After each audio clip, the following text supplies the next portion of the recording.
meeting, then whatever you've completed is done. So public comment would be done. The motion. Sorry, I'm not sure if this helps anyone hear me. The motion that we had at the last meeting was to table everything instead of continuing the meeting. And so if we continued the meeting, I'm sorry, I missed the first bit of this conversation because I was looking over our electronic policy to see if there's a way for us to keep moving. And she can hear us now, by the way. So Oh, when we're wonderful. done, we're gonna continue, we better hurry. Let's go. But, I'm done. Nothing else. Okay, so we had adopted the agenda. Well, we didn't adopt it, but we had a motion and a second. Is there any public discussion on the motion? Seeing none, let's go to a vote. All in favor of the motion signify by saying aye. Aye. Opposed likewise.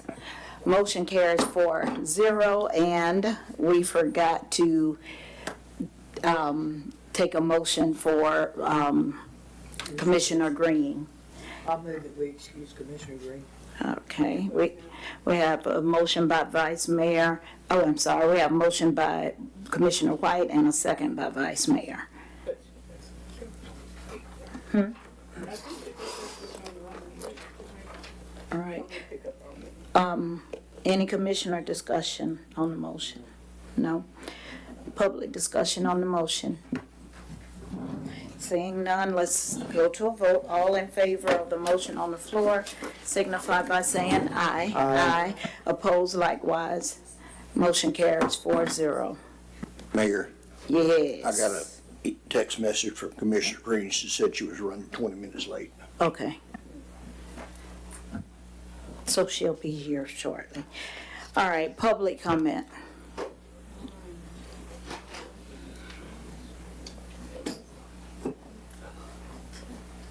Good evening, everyone. Hello. So I have two public comments. You want them just one at a time or all together? Whatever works for you.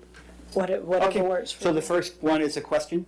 I wanted to know if there was any action on the letter I sent you regarding Planning Commissioner Ann Green.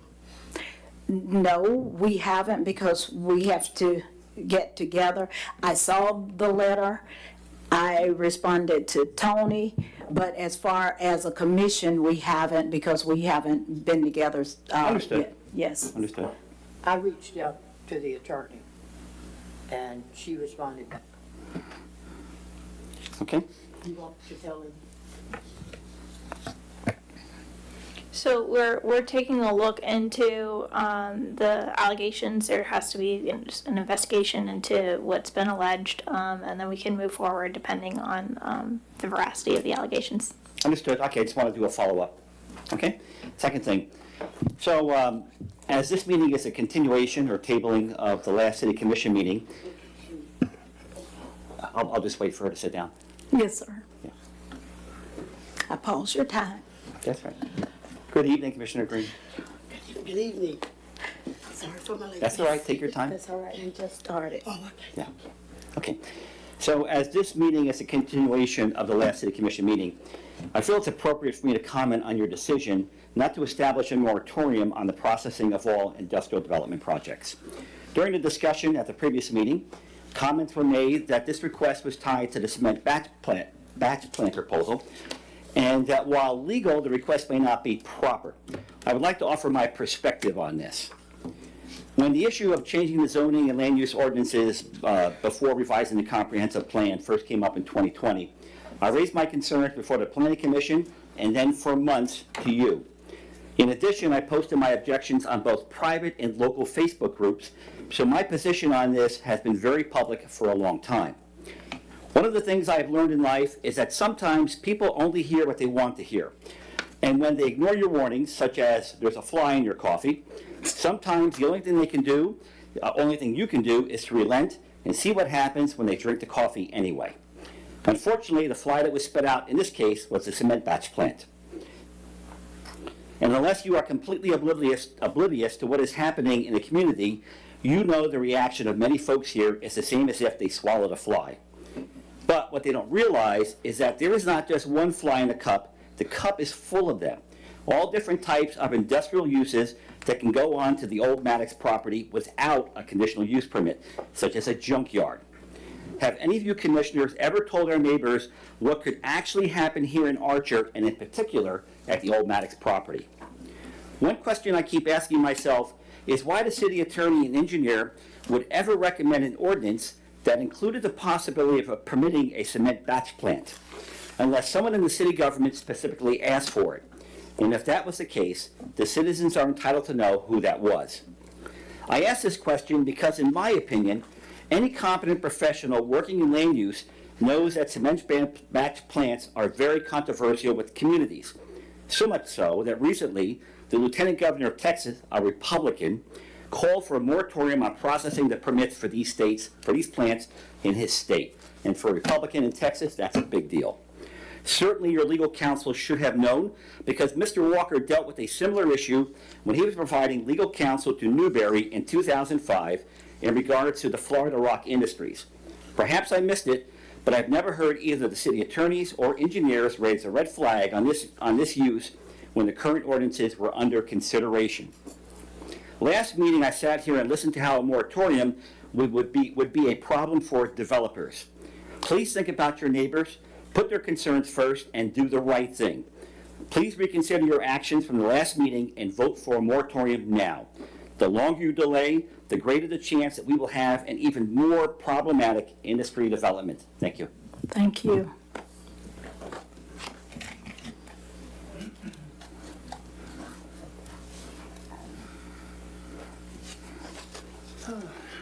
Robert Kosicki, citizen.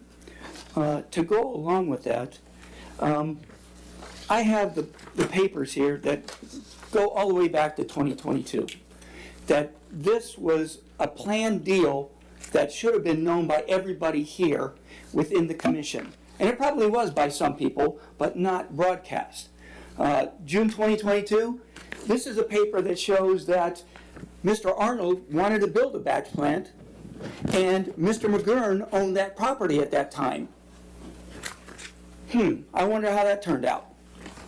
It didn't go very far. So another CUP was started in September 2022 for the same thing and added along there. And again, anyways, so then finally, I got a paper here that shows January 2023. And this is a paper to Mr. Hammond and talks about a request to set the date for a commission meeting for the property around Maddox that he wanted. This is in 2023. Look how long it's been that we're talking about this. In March 2023, we had a city commission meeting. I brought it up again. What do we know about what's going on here?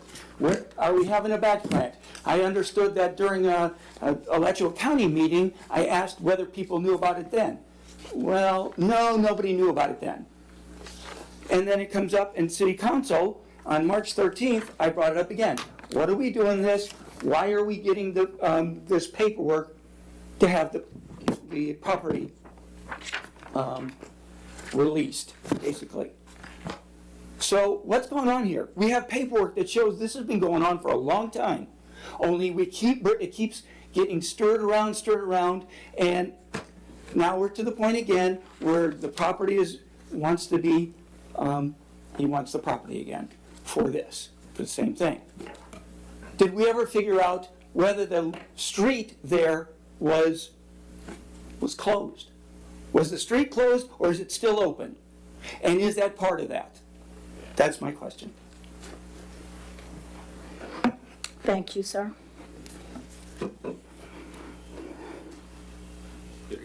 Good evening. Todd Kirkland, along the same lines, but nothing to do with the batching plant. I wanted to officially notice, and again, to make the city council aware that my wife and I would be very interested in the property directly behind our house. That's part of the surveying the railroad property, and also inquire to if the availability of Mechanic Street that is pertinent to just adjacent to the property. Considering Mechanic Street has been cut in half, we would love to maintain it, pour a concrete driveway, develop it, and make it pretty. and more plans if the city council approves the fact that we're interested and willing to pay fair market tax value for whatever the property is in the railroad easement. And I believe that addressing the gentleman's concern behind me was the property in question that Mr. Arnold, myself, and several other people are interested in.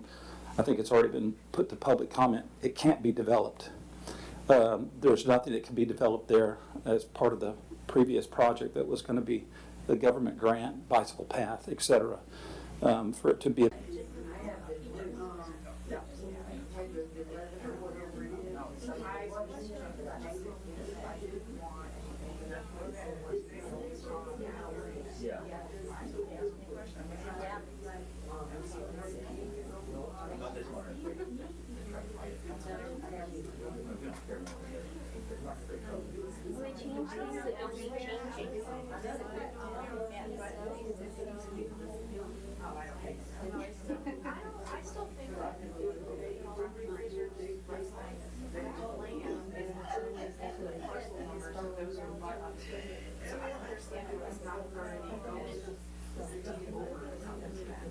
So then you go to the old plats and it shows that separate.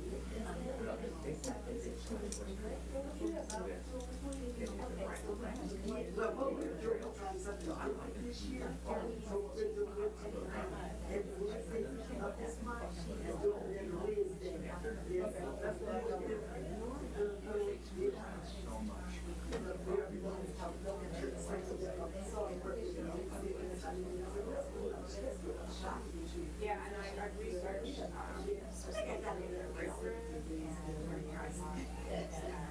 property that's.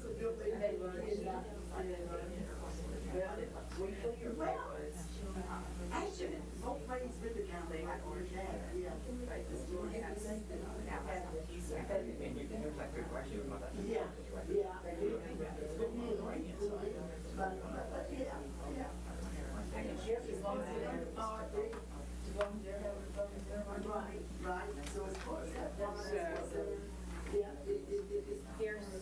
Here's my record. Right here. This is the business that I wanted to purchase. Not over here, but my home is the one he wants. So, but this is where those cows used to be.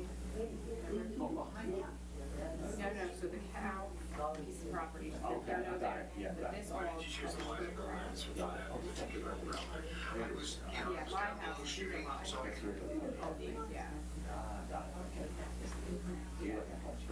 Yeah, and now there would still be a road in between, but apparently that doesn't matter, you can close the road and push that, so I'm gonna do that. And the flag above him, and it just happened to be that last time, because, literally 30 seconds.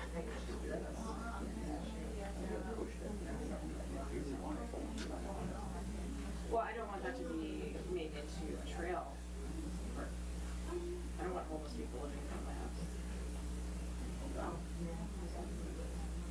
Yeah, and I've already been like robbed at gunpoint and all kinds of stuff in my house. I don't need, yeah, yes. Yeah, I sat in my bathroom, the locked door on 911 for 40 minutes waiting for cops to come to my house when someone was trying to get in. And this is. It was on the other side. Yeah. Okay, thanks. Excuse me. These are all mine down here. That's Lucas Street. I've been requesting to purchase this for 20-some years and never been allowed to touch it. As I understand it, these people, someone has talked to them. Well, see, then I, doing research, I find out the same thing. This whole entire area has been titled to those parcel owners. But then the city says they own it. I thought because I own this, see what you're entitled to, if you own this property, you're entitled. Yeah, I read your news. Yeah. It's number one, every criteria of the state and the city. And if there are people that present it, we're really presented right, it's not. So when you say residential, access to residential pieces of property back here, I own residential lots here. So there's She can hear and it's not buffering. Y'all wanna let's do this? Come on, come on. you can't, you're property set. Hello, Mr. Arnold, Miss Fiore, don't remember the last person. She can hear us, it's up and it's not buffering, so we're gonna try to move on. And I forgot where we were. Citizen comment. Weren't we done with citizen comment? No, Mr. Arnold said he wanted to get up and speak. You said that? I did. Oh, Come on. I said that the system breaks when I get. oh, get up to speak then. I don't know if it's gonna stop between the time I get to the podium. If it does, we'll cancel the meeting. Okay, I am Ronnie Arnold. I am the owner of Maddox Foundry, and I am looking to develop a concrete batch plant at the Maddox Foundry site on a 5-acre parcel. I would like to start off by a word that we've all heard over the past couple of years is misinformation. Misinformation. I'm going to read this. I just got it off my little website. Lieutenant Governor Dan Patrick asked state to halt new cement plant permits. Now, what is a cement plant? The gentleman mentioned Argos in Newberry. That is a cement plant. They are mining lime rock there, and they have the kilns and everything set up to produce cement. A concrete batch plant has nothing to do with a cement plant. Has nothing whatsoever to do with it. All I want to do is have Thursday night at the Building and Zoning, providing everything is up and going, Building and Zoning to explain to the folks and the board what a concrete batch plant is, how it works, how it's going to work on our site, and the benefits of it. And we're going to reference cities like Newberry. We're going to mention the city of Gainesville. We're going to mention the city of Stark, how they have their concrete batch plants right in the city limits, right in amongst the business. Done properly, according to the state emissions plan, you cannot exceed the emissions. They will put you right out of business. And so I just want Thursday night to tell our story. Thank you. Thank you.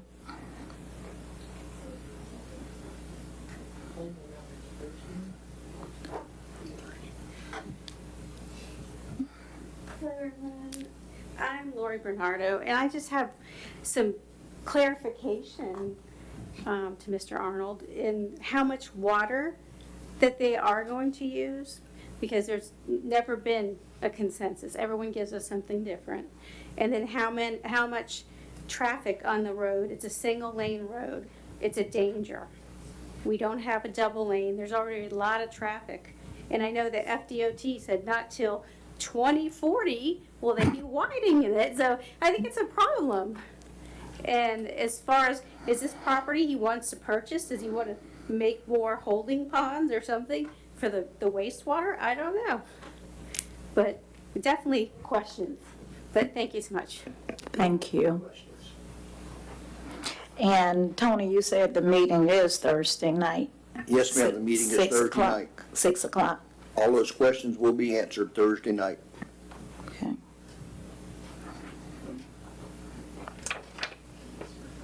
I'm looking for, Brenda Skinner, I'm a resident. I'm looking forward to hearing what Mr. Arnold has to say. But I have a concern, and it's not with you, Mr. Arnold. My concern is that as citizens, that we be able to see anything that he's bringing to the planning board or the commission. Because I sit in the back of the room, and it doesn't matter whether I'm sitting up front or in the back. You guys sit up here and you watch your little thing whenever somebody brings something to you. Many of us who sit back here don't get the paperwork because there are only so many that are printed, and you come in, they're all gone. I try to pull them up online when I can so that I can watch them, but that's not always possible either because revisions are made after some of the stuff that is sent out. We have asked before, can a television be put up, a second monitor, so that those of us who are sitting out here can see the same thing that you're seeing? Is that something that's possible? Because if we're going to have something that's this important to our town, if Mr. Arnold is going to bring things to be seen by our citizens, I think it's only right that our citizens be able to see what's here and to hear what he has to say. Yes, ma'am, thank you. So we did say when there are presentations, we'll make sure the television monitor is turned. However, anytime that you are not able to get a packet and you are looking for something, you can have mine, because I usually get it in my email. So I don't have a problem giving it to you if you need it. But It's not just me personally, it's anybody in this. yes, ma'am. Yes, ma'am. Yes, sir.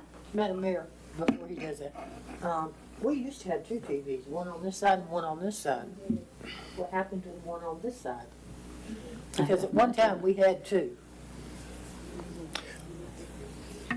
Yes. I was saving this for tomorrow to talk with Tony about, but we'll be happy to bring in additional TV or TVs and have them set up and hooked up, because it is important. I want this, we're not going through all this not to have, we're gonna do our best to educate the people on the concrete batch plant and any other further plans that we have. So we'll be happy to get with Tony tomorrow, and we'll work at installing some TVs so it doesn't add to an expense to the city. Thank you.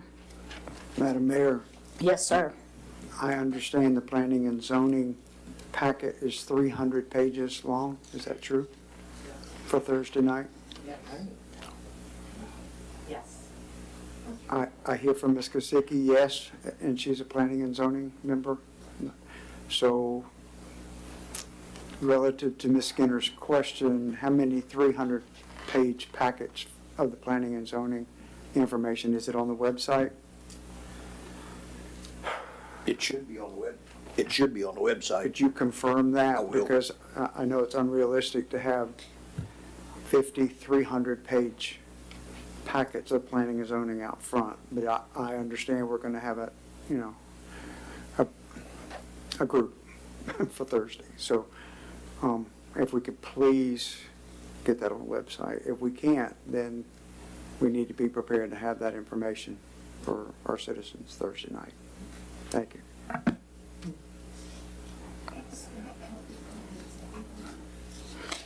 All right. Madam Mayor, I'm sorry.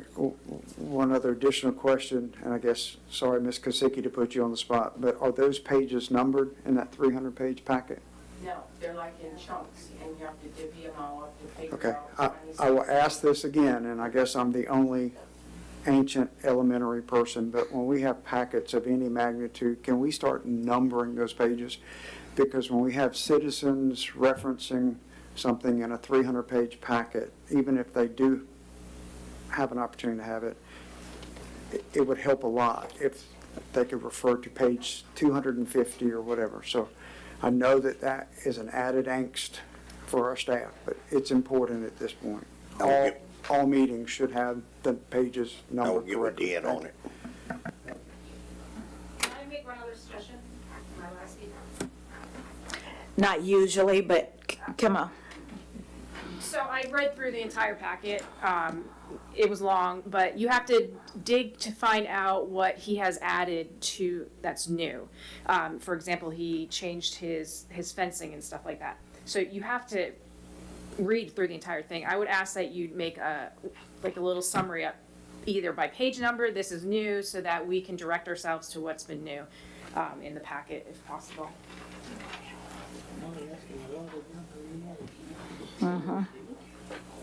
Don Hanchey, citizen. Sorry, Mayor. No, you're good. I'm getting the timer back up. This is in closed. reference to an additional monitor. Could you guys look at as part of your budget review the cost of adding a monitor, because that would go a long way. We could, yes. So, thank you. Thank you. Is it possible for you to have something? Come on. Just y'all remember, if we have a long public comment period. We may not get through this meeting. My question is this, we used to Please. have Roberta Lopez. Thank you. I think you just like to do that to me. But anyway, it's okay, Mr. Hope. Roberta Lopez, I know that we used to have meetings at the Arch Community Center. And the mics and everything was set up. Okay? I believe there's gonna be a lot of people at that 18th Thursday's meeting. How can we, since Mr. Arnold already volunteered to offer us something, like hookups and stuff, why don't we see if we can work with him and try to get it set up at the Arch Community Center? So that people are not jammed up and get the risk of catching COVID or whatever else is in here. So why can't we do that? But, well, what was stated is that we can't do the live stream there. But We could do it seemed- audio? Yeah, but. We have a Allison said- sound system and maybe we could just do audio. Because if people, because they can request that on public records. No way to record the meeting at the No way to community. record. So we can't even have a recorder, like, fetch up a recorder and sit them around and get it? I'm not sure, but since we only have a couple days, I'm not sure if that, if that's enough time to move the meeting either for, for everybody to know in time, because that's just a couple days. Okay, I'm not sure where we are exactly on this agenda, but we did the public comments. And are we still on the public Yeah, comments? I was getting ready to close them so I can move on. Okay, Are you, thank you. you're welcome. Madam Mayor, Yes. before you move on, I'm gonna make a motion that we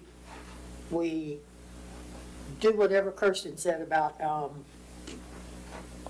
going The audio? state. Yes, just in case it goes out again. Just put a hold on it. So, tell her, Kirsten. I'm not sure that I understand the question. She wants you to restate. Just in case our recording goes out again, we'll be able to, Record. back no, there. we'll be able to take minutes. And record. We'll have to have audio recording. Right. Do we have a way to do that? I think Tangi could still hear us in the back, and so she could record us. So you could, if you wanted to, make a motion that if we continue to experience technical difficulties in this meeting, that the YouTube Live policy be suspended for this meeting, us to take audio recording and minutes as usual. That's the motion. Okay, and before we get a second, I asked her to verify with Tangi to make sure that that is what she said. Because if she's able to hear us, whether we're online or not, then that works for me, and record. I'm just saying, just in the event that it Right. goes out again. I got you. I don't wanna do this again. Me either, and I gotta go to Pittsburgh, so I ain't gonna be available. Yeah. I think she's trying to come up with public comments, so then Can we get a second? Yeah. I'm waiting for her to find out, make sure before we make that. I'm not, she's not sure. You have to ask her the question, because she said it's recording. Now, Yeah. here she comes. It's recording on the screen like you saw when you came back Right. there. Right, but, okay, so the question is, if it goes offline again for YouTube, could you hear us and record? I heard y'all before, but I wasn't sure if it was still, I heard y'all when the live stream stopped, and I could hear you all clearly, and the record button was still pushed, but who's Can you to say? record with your phone? Yes, I was trying to do that. Okay, that's what we're talking about. Can Well, you I- hear it enough to where you can Oh, record? yeah, I could do that. Okay. So I could if it goes record out again, we I can. got a voice recorder on my phone, I could record Okay. it on there. Okay, so if it goes out again, we're making a motion to continue to. Please Yes, do. thank you. That's all we needed to know. Okay, so now we can entertain a second. Let us do this motion and then we'll be back to you. I second. Thank you. So we had a motion by Commissioner White, a second by Commissioner Green. Any discussion? I do. I have. So if it's her personal phone, is that a problem? She worked for the city. Being, okay, so, It will be just that one voice recording will be a public record. okay, I just wanted to make sure. All right, no more commission discussion, public discussion on the motion. All right, seeing none, all in favor of the vote on the floor, the motion on the floor signify by saying aye. Aye. Opposed likewise. Motion carries 5-0. And go ahead, Ms. Rutledge. Thank you, Madam Mayor. Michelle Rutledge. Actually was watching the video, but it was going in and out. So I said, well, let me just come down here because I missed what was being said. So hopefully I'm not saying anything that's been already said. But I wanted to share that I've been hearing concerns about the cement batch plant. And so I just wanted to share that, around Archer, we've been discussing fair and equitable land use zoning and siting practices. And I'm hoping that that discussion can continue as far as what type of uses around Archer that entails. And I know that in the past there have been town hall meetings and other meetings about what the future of Archer will look like and what the residents of Archer and the surrounding Archer would hope that Archer looks like. And I would like to ask the commissioners to consider, you commissioners, I should say, maybe holding some additional meetings about what that would look like.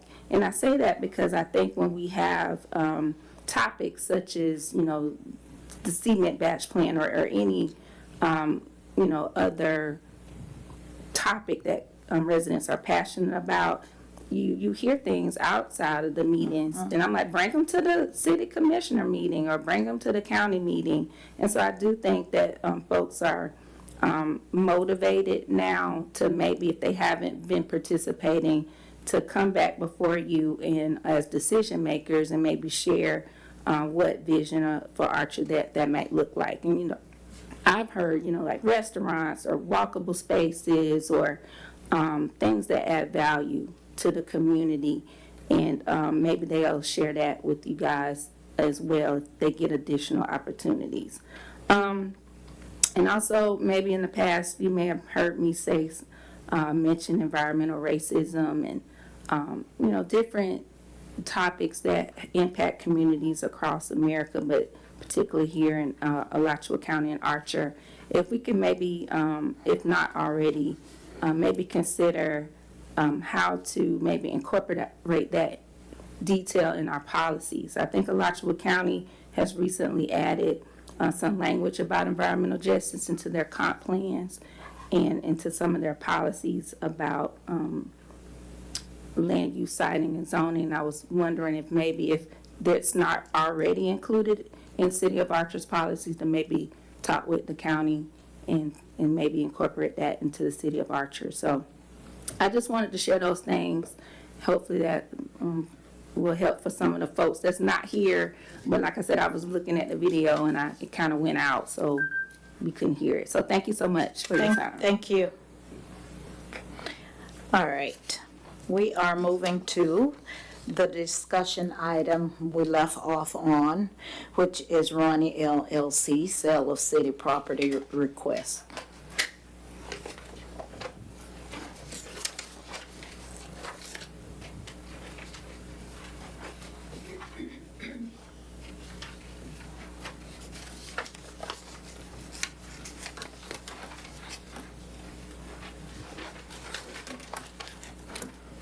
I was looking to see if we have, we do have new papers.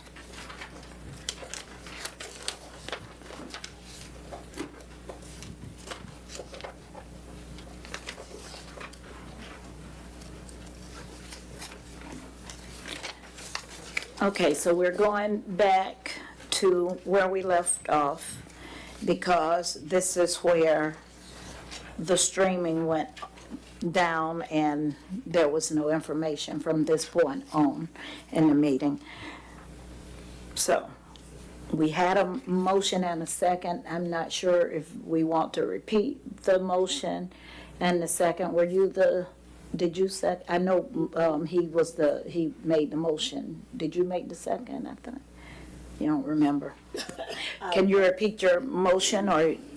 Madam Mayor, my motion was to direct the city manager to look at this abandoned CSX property parcels from record, from the county, from the past to the city, just as we have handled Hoyt and Hope and Kirkland, as we did Maddox with those parcels, and present it to the commission for consideration.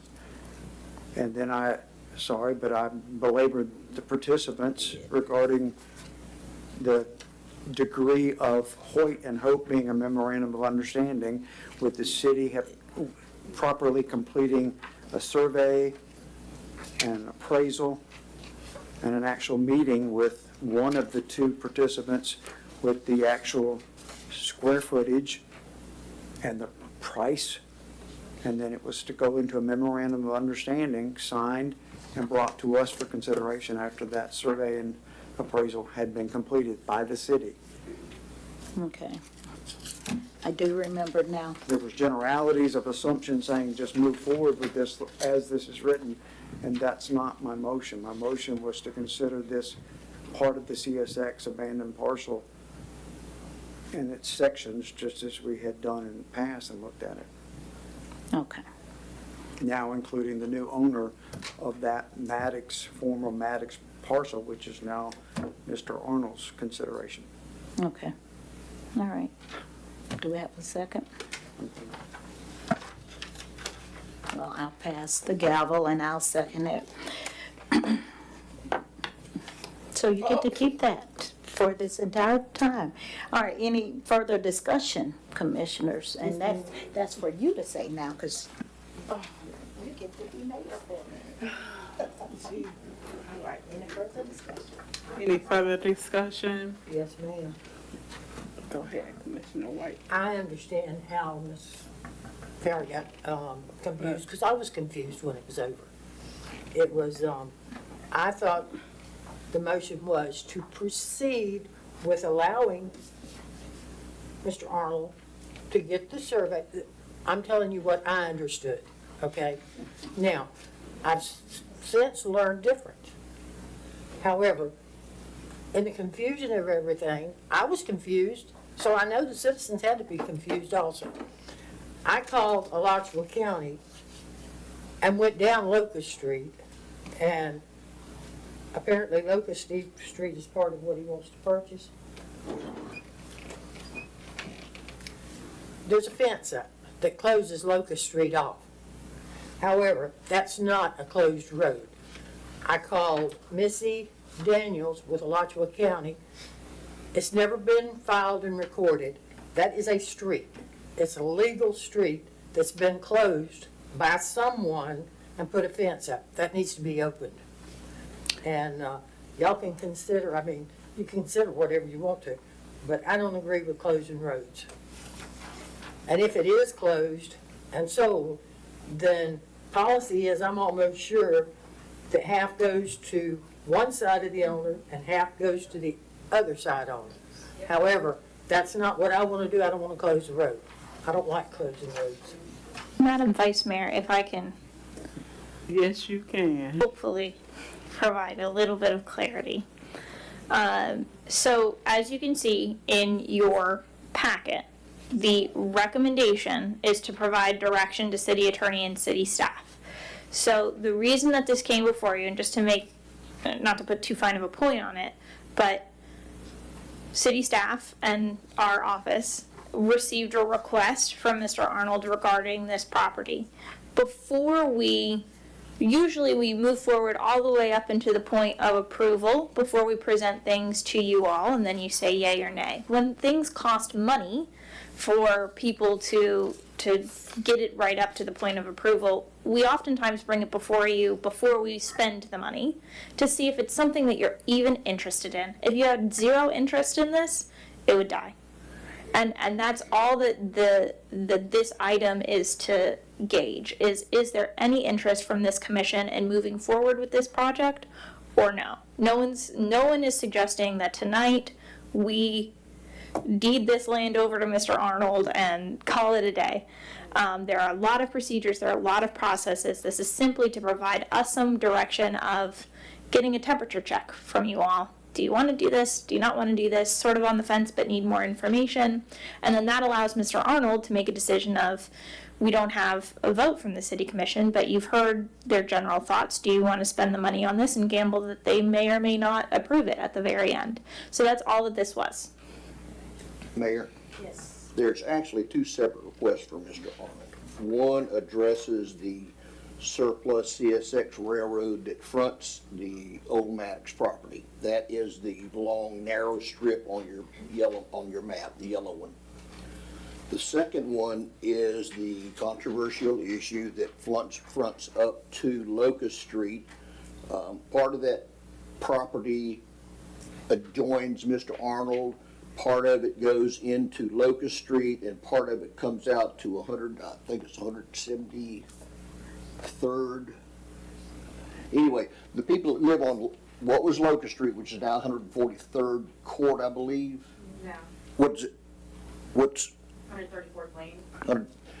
they use that as a through, and they come out on the dirt road, which is 100. Old Cedar. Yeah, I can't remember the name, but they use it as an in and out, and then they go in from the west and come out on the east, or they come in from the east and go out on the west. It makes a through way for them to come out. There is no way that staff would recommend that that piece of property be closed and let Mr. Arnold purchase that, because it would block those people in. They would only have one way in and one way out of that property. And if I understand, we'd have to have a separate motion for vacating that street. Correct. Just as we've addressed the Mechanic Street for years. And then he would have to petition that, and each of the adjacent property owners would have to be notified, and it would have to come back to the city commission for your approval or disapproval. So there's two separate requests for Mr. Arnold. One was for the portion of Locust Street, and the other was for the portion of the CSX railroad property that adjoins the Maddox Foundry itself. Then why is there, Madam Mayor, I'm sorry, why is there a fence up closing Locust Street off? I don't think it's closing. Yes, it is. You can't go through there. You cannot go through there. I just went down there last week. Is that, I'm sorry, Ms. Fiore, you live on that, is that, they're talking about the Maddox fence that we put up to secure Maddox, it's that little, There is a fence that Corner. closes Locust. If you went Yeah, but straight down she's a resident Locust on that street. It would go through that fence. No. Commissioner White, I don't actually know which fence you're referring to. So if I'm traveling towards the Maddox, old Maddox Foundry on Locust or 134th Right. Lane, I come up to a corner where I'm forced to either move right, take a right, because, yeah, but I don't think Locust Street It's closed. continued that. Yes, ma'am. It does. Okay, It then I- continues on through that fence. If you look at the Alachua County map, Locust Street continues on. She looked at it, Thursday. I think that would run into Mr. Arnold's property if that was the case, because he owns, yeah, Well, I'm just telling you, there is a street then through Mr. Arnold's property.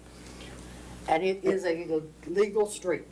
but Ms. Fiore, I'm sorry, can I belabor you? You can still turn right and exit out onto the 130th.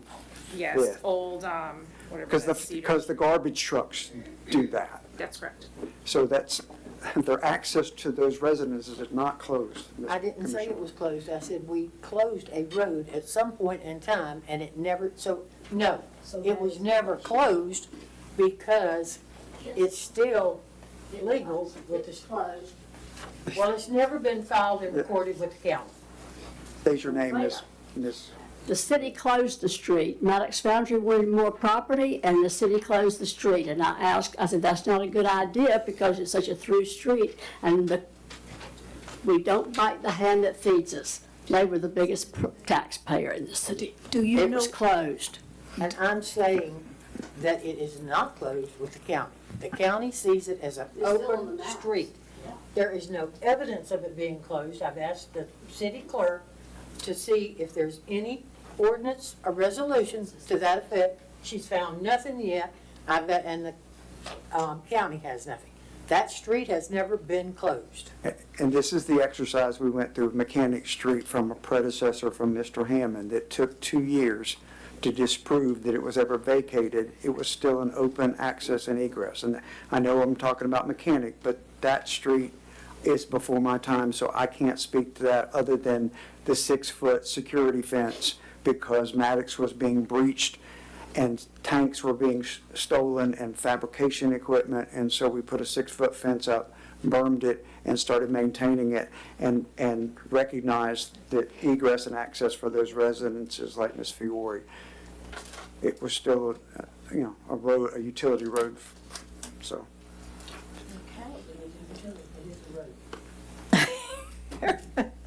That's a lot of discussion. Public discussion on the motion. I want to ask a question, so, because I'm trying to get clarification. I'm sorry, the microphone. So the part where we're looking at, I also rode by to look at that, but the streets, I wasn't sure if I get stuck because there's a lot of mud there going in both ways. So I kind of went in and backed down and went in the other way back down. So, okay, I can't get stuck. Wasn't sure. So that road is more like an L shape? It does go, yeah. It comes around and it goes into Cedar Street. Mm-hmm. And, Up a locust and, if you went up far enough, you didn't go up far enough. Right. You can see that through those bushes, and if you look at the map, the aerial, you'll see the bushes at the end of Local. Where that street goes. There's a fence there. According to Commissioner Hope, it was put up by Maddox. That fence closes off Locust Street.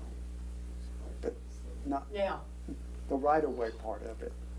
it closes off Locust. It may be encroaching on the right-of-way, but it was never closing the street in the time that I and my wife owned Maddox in respect to the residences that use that road for egress and access, and the utility garbage trucks that had to have that in and out.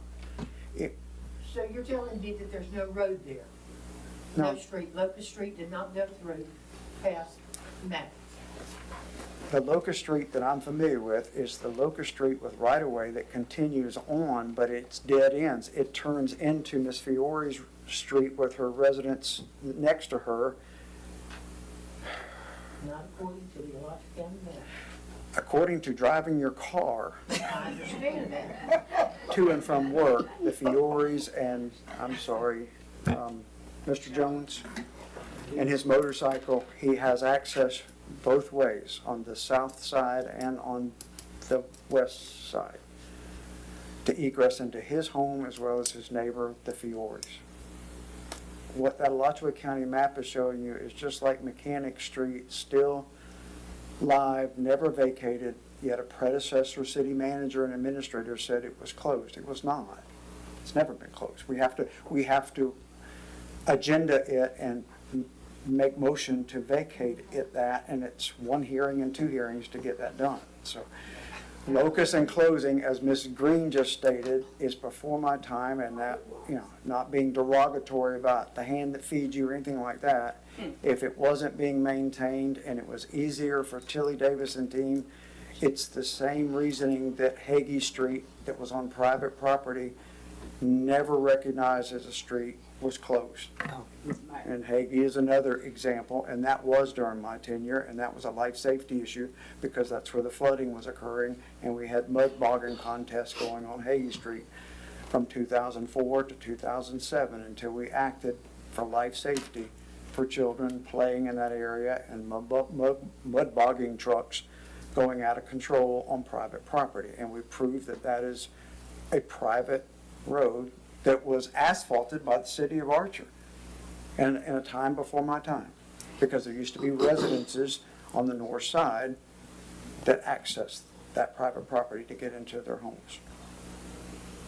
Madam Mayor? That's the history that I know about all this, but if I can reiterate, Madam Mayor, my motion was to proceed with the CSX abandoned parcels, which is, if you look at this tonight presented to us, it would be this yellow section and give direction for that to proceed. That's all I did. I did not address anything about closing streets because you can't do that.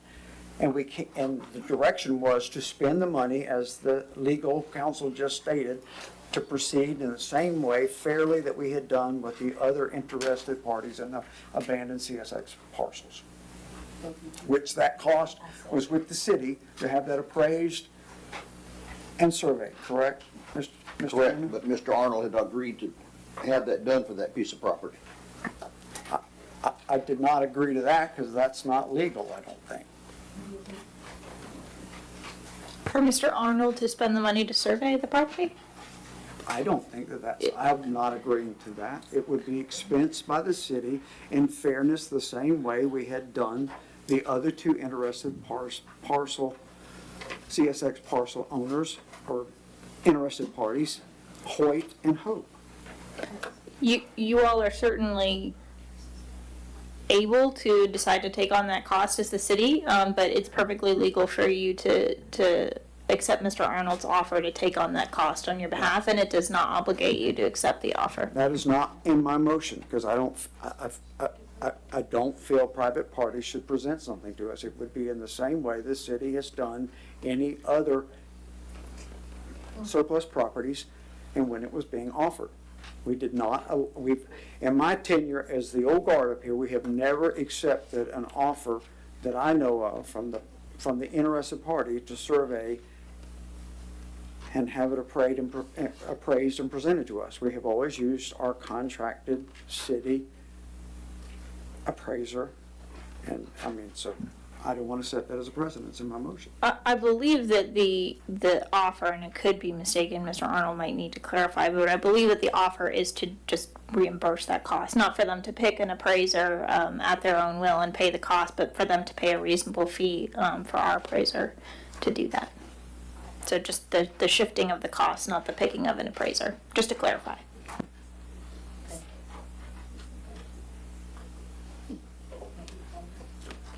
Any other commissioner comment or questions? Y'all wanted a temperature on this? I'm cold. No, you did. Yes, I just did. I didn't understand what Commissioner White. I'm sorry, I didn't understand what Commissioner White just said regarding this. I said, if y'all wanted a temperature on this, I'm cold. Oh, I'm sorry. I thought you meant you were just cold. Any public comment? Yes, ma'am. Need you to come to, and Ms. Skinner was coming before you, but go ahead. I apologize. I didn't have it in the back of my head. Would you like to go first? Apologies. I think Mr. Arnold and I think everybody else who's interested is trying to alleviate some of the expense from the city, and the parties that are interested in absorbing the railway process, the property I meant to say, are asking to purchase it. I think if the city were going to do it, that we survey everything that's in question that other parties are interested in, and that the price be adjusted evenly between the people that want to purchase the property. So if it were $4,000 to survey, and picking a fictitious number, if there's $4,000 involved, I'm sure we can break it down to like a millage or a unit cost per square foot, that the person with the largest parcel accordingly take that much of the total or overall bill. We're willing to pay for whatever, Mr. Arnold's willing to pay for whatever, and I'm sure whoever else is interested, Mr. Hope and whoever the other interested parties are about purchasing the property, the most equitable thing to do is carry your own weight. That's all I'm suggesting. And why, if the city's having budget issues, and we're all after this property for selfish reasons, why don't we just be responsible, pay for it as individuals? I understand there might be a protocol, but with the clear understanding that we're purchasing the property for whatever the fair market value is, along with the responsibility of having it surveyed, whether it be whoever you have a contract with. All I'm saying is that we just need to carry our own weight instead of the city giving up something and the individuals. My suggestion is let us pay our own way. That's all. In respect to that comment, Madam Mayor, what I'm stating is two owners of interest have already proceeded with that, with the city expensing that and they will be reimbursed as part of that expense from the interested parties. That's all I'm saying, instead of setting a precedence where Hope or Hoyt went out and sought their own survey and appraisal company. It was done by the city. So I just would like that consistency of consideration, especially with the sensitivity of the issues at hand that keep being brought up before us. I think there should be consistency in this. So that's still, my motion remains. It still would be a pass-through of that expense between these parcels being surveyed and appraised by the square footage unit, just like Hope and Hoyt were presented. Thank you.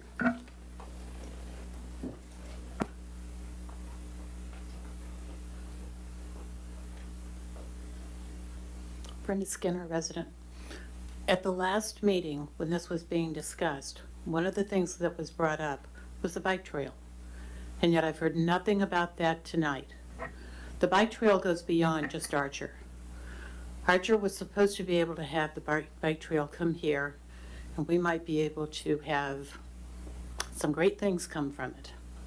And then it's supposed to go beyond Archer and go on towards Cedar Key. This is supposed to be a bike trail that is supposed to go from one side of our state to the other when it's eventually done. This is something that's a much bigger picture than just two little pieces of land. I know that there are a lot of funds that have already been allocated. There's a lot of time that's already been put into this bike trail. And if we take these two small pieces of land without looking into this bike trail and seeing, is this part of what this plan is, are we messing something up? Because I haven't heard anything about this tonight. And I know that Commissioner White was going to look into this. I don't know if you've had a chance yet or not, so I'm just curious to know. Madam Mayor, I spoke with Missy Adams about that. She gave me a number for another gentleman who, he said to her, not to me, because I haven't talked to him, that the bike trail was financially feasible, or it was paid for through where it is now, to the depot. It stops at the depot. At this point in time, there's no plan to carry it on. To say there will be no plan in the future, they can't say, because yes, it could come back to us in the future, or come back to them in the future. However, at this point in time, there's no plans for it. Okay, thank you.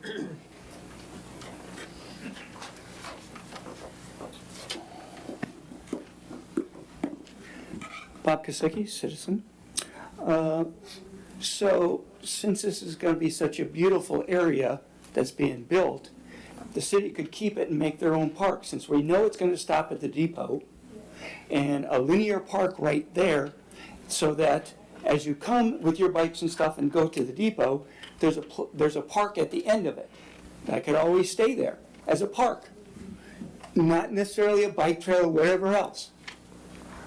Second, the appraisal said that there would be appraisal and that would be paid, okay? But in here it says a copy of the latest existing appraisal be provided to him. At the time of closing for the property, the appraisal fee shall be deducted from the final cost. So he's going to pay for it, but then it gets deducted. That's what it says. Is that really true? Because you didn't say that. You said they would pay for their appraisal. This says it gets deducted from the closing cost.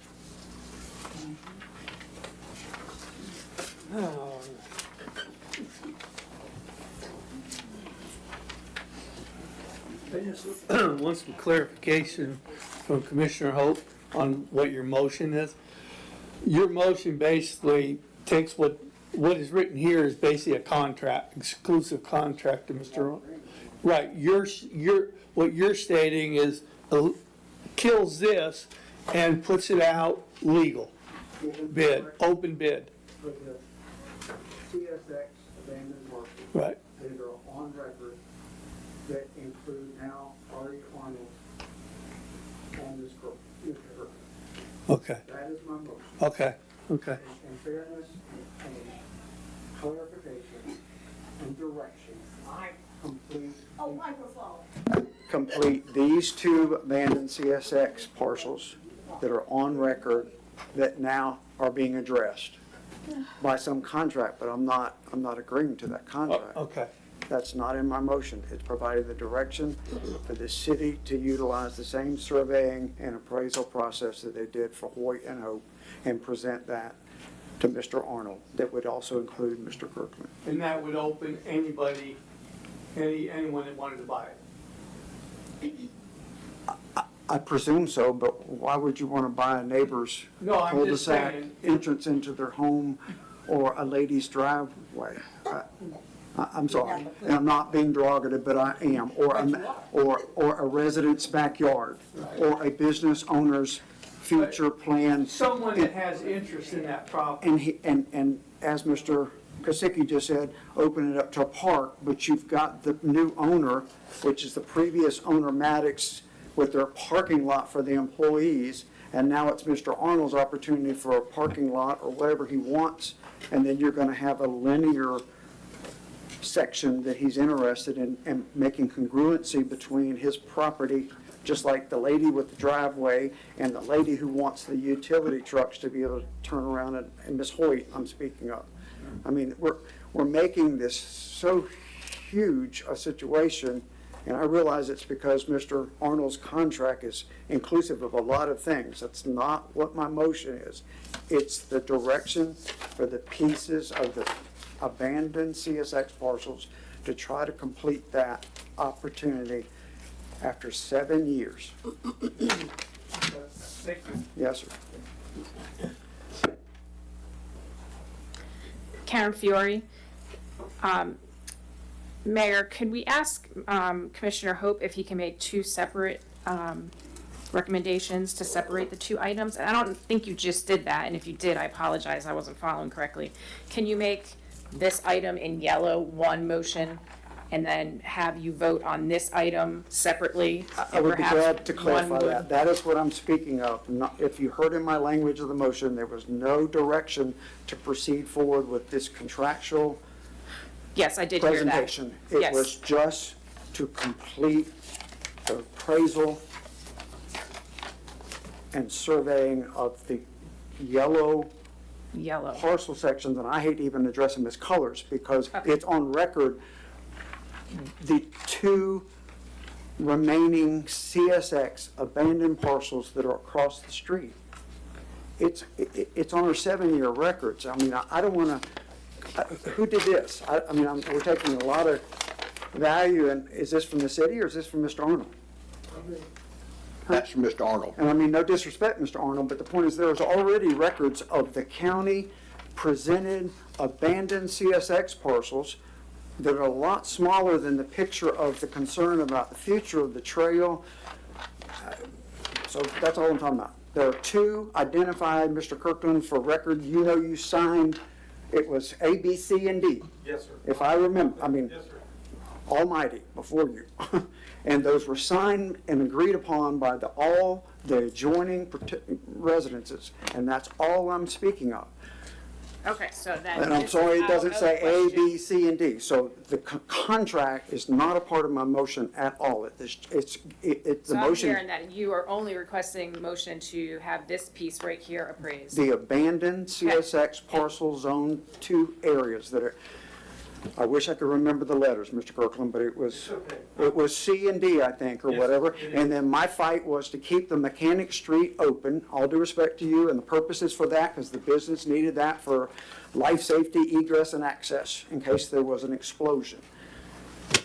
And in respect to the new owner, I said, you may want to consider making sure that that's available to you for whatever business you may have. And if it's not, I don't care, because I don't own it anymore. But it was at the time.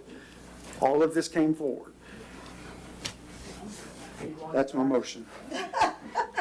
Again.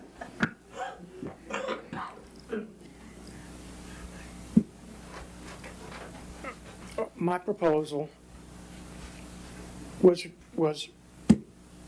I did that proposal only because it was, the information that I gathered was that the city did not have the money to do a survey nor an appraisal. Why would I want to spend the money if I don't have to? If you all have the money to do it, fine. If you don't want to sell it, that's fine too. But something at this meeting, a couple things. Locust Street, I heard it's closed. It's not closed. That's okay. But I own 1, 2, 3, 4, 5, 6 other lots to the west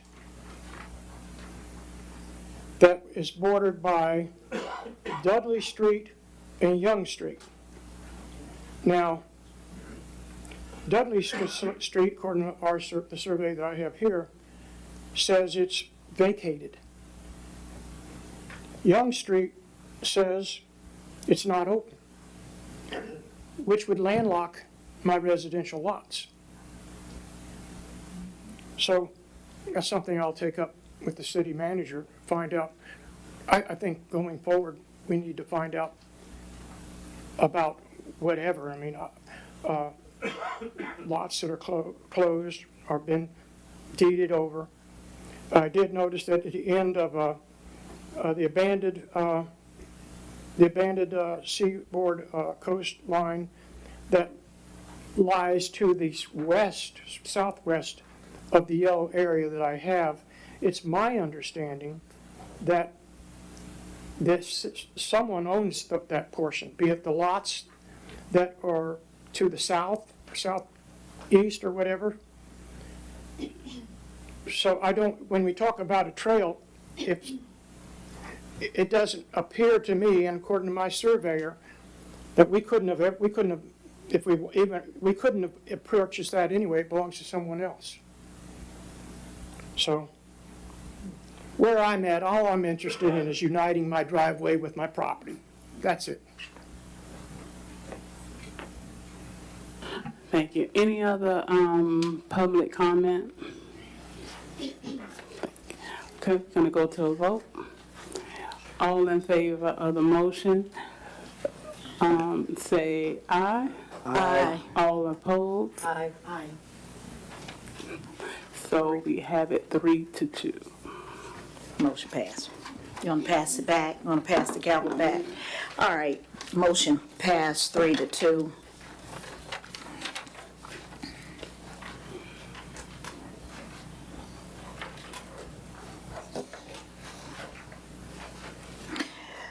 All right, we're on old business.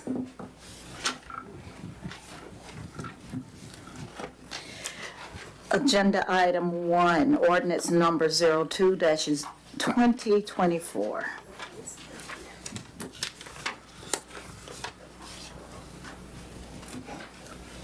Madam Mayor, this is ordinance number 02-2024, an ordinance pertaining to the legacy and memory of the Maddox family, providing for the establishment and designation of Maddox Park in the city of Archer, providing for codification, repealing all ordinances in conflict, providing for severability, and providing for an effective date.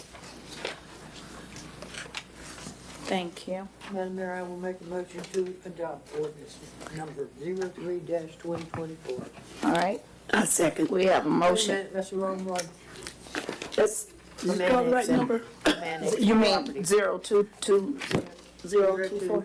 2024. Okay, thank you. So she got me seconding the wrong thing. I second. All right, we have a motion by Commissioner White and a second by Commissioner Green. Any further commissioner discussion? Yes, ma'am. One thing. Uh-huh. Tony, since we're doing this and you're looking at a sign for the community center, could we look at one for Maddox also? For the park? We're already looking at it. Okay, thank you, sir. Yes, ma'am. I'm done. Public discussion on the motion. All right, seeing none, let's go to a vote. All in favor of the motion on the floor signify by saying aye. Aye. Opposed likewise. Motion carries 5-0. Agenda item 2, ordinance number 03-2024. This is ordinance number 03/2024, an ordinance of the City of Archer, Florida pursuant to petition number ANX 24-01 relating to voluntary annexation, making findings, annexing to, and including within the boundaries of the City of Archer, Florida, certain real property located in Alachua County, Florida, which is reasonably compact and contiguous to the boundaries of the City of Archer, Florida, providing severability, repealing all ordinances in conflict, and providing an effective date. So moved, Madam Mayor. Thank you.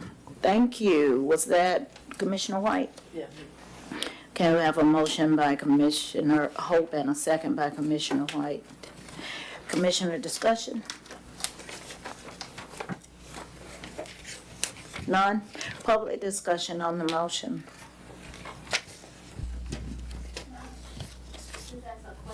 Come on.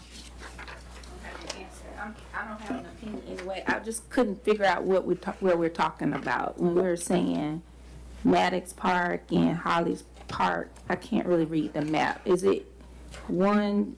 Is it Park, it's a park over in Hollywood. okay? Right over there. Holly Hills, and then this one where you're talking about, it's Holly's Place. It's voluntary annexation of Mr. Arnold's. I got that it's his property. I just didn't know where it was. I couldn't tell from the map. If I could ask that question. I'm sorry. It is, again, correct me, Mr. Arnold, but based on the description, it was Parker Road South at 122nd, and it's on the left side and encompasses a total with the two readings, 500 acres of personal owned property by the Arnold family.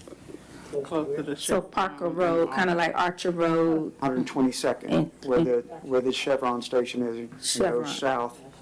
Just make a right of Archer Road. Make a right, okay, all If you're right. coming from Archer, you'd make a right there at 122nd. Okay, thank you Sorry to for, be your spokesman, Ms. Arnold, but that was in the entertaining. first reading what was described to us. Right. Yes, ma'am, and thank presented to you. us. Thank you for answering the Yes, question, ma'am. Board. Additional public comments or questions?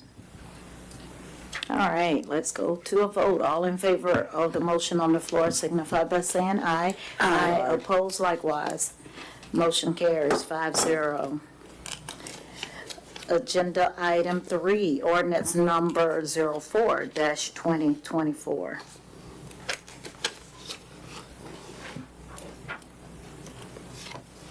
So moved, Madam Mayor. A second. Were you not reading it, the second one? I'm sorry.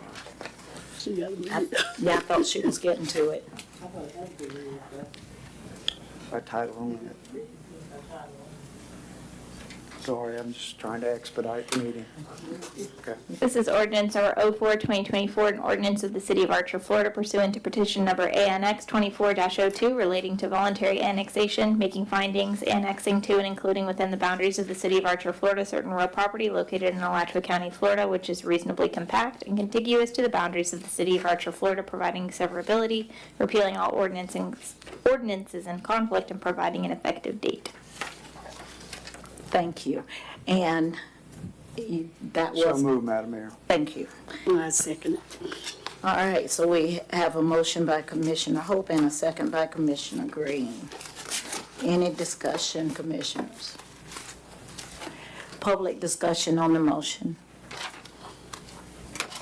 All right, let's go to a vote. All in favor of the motion on the floor signify by saying aye. Aye. Opposed likewise. Motion carries 5-0.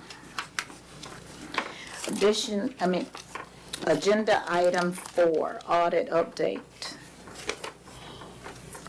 Madam Mayor, I spoke with Caleb Friday, basically Friday. And his plan was to be here this week to start the audit.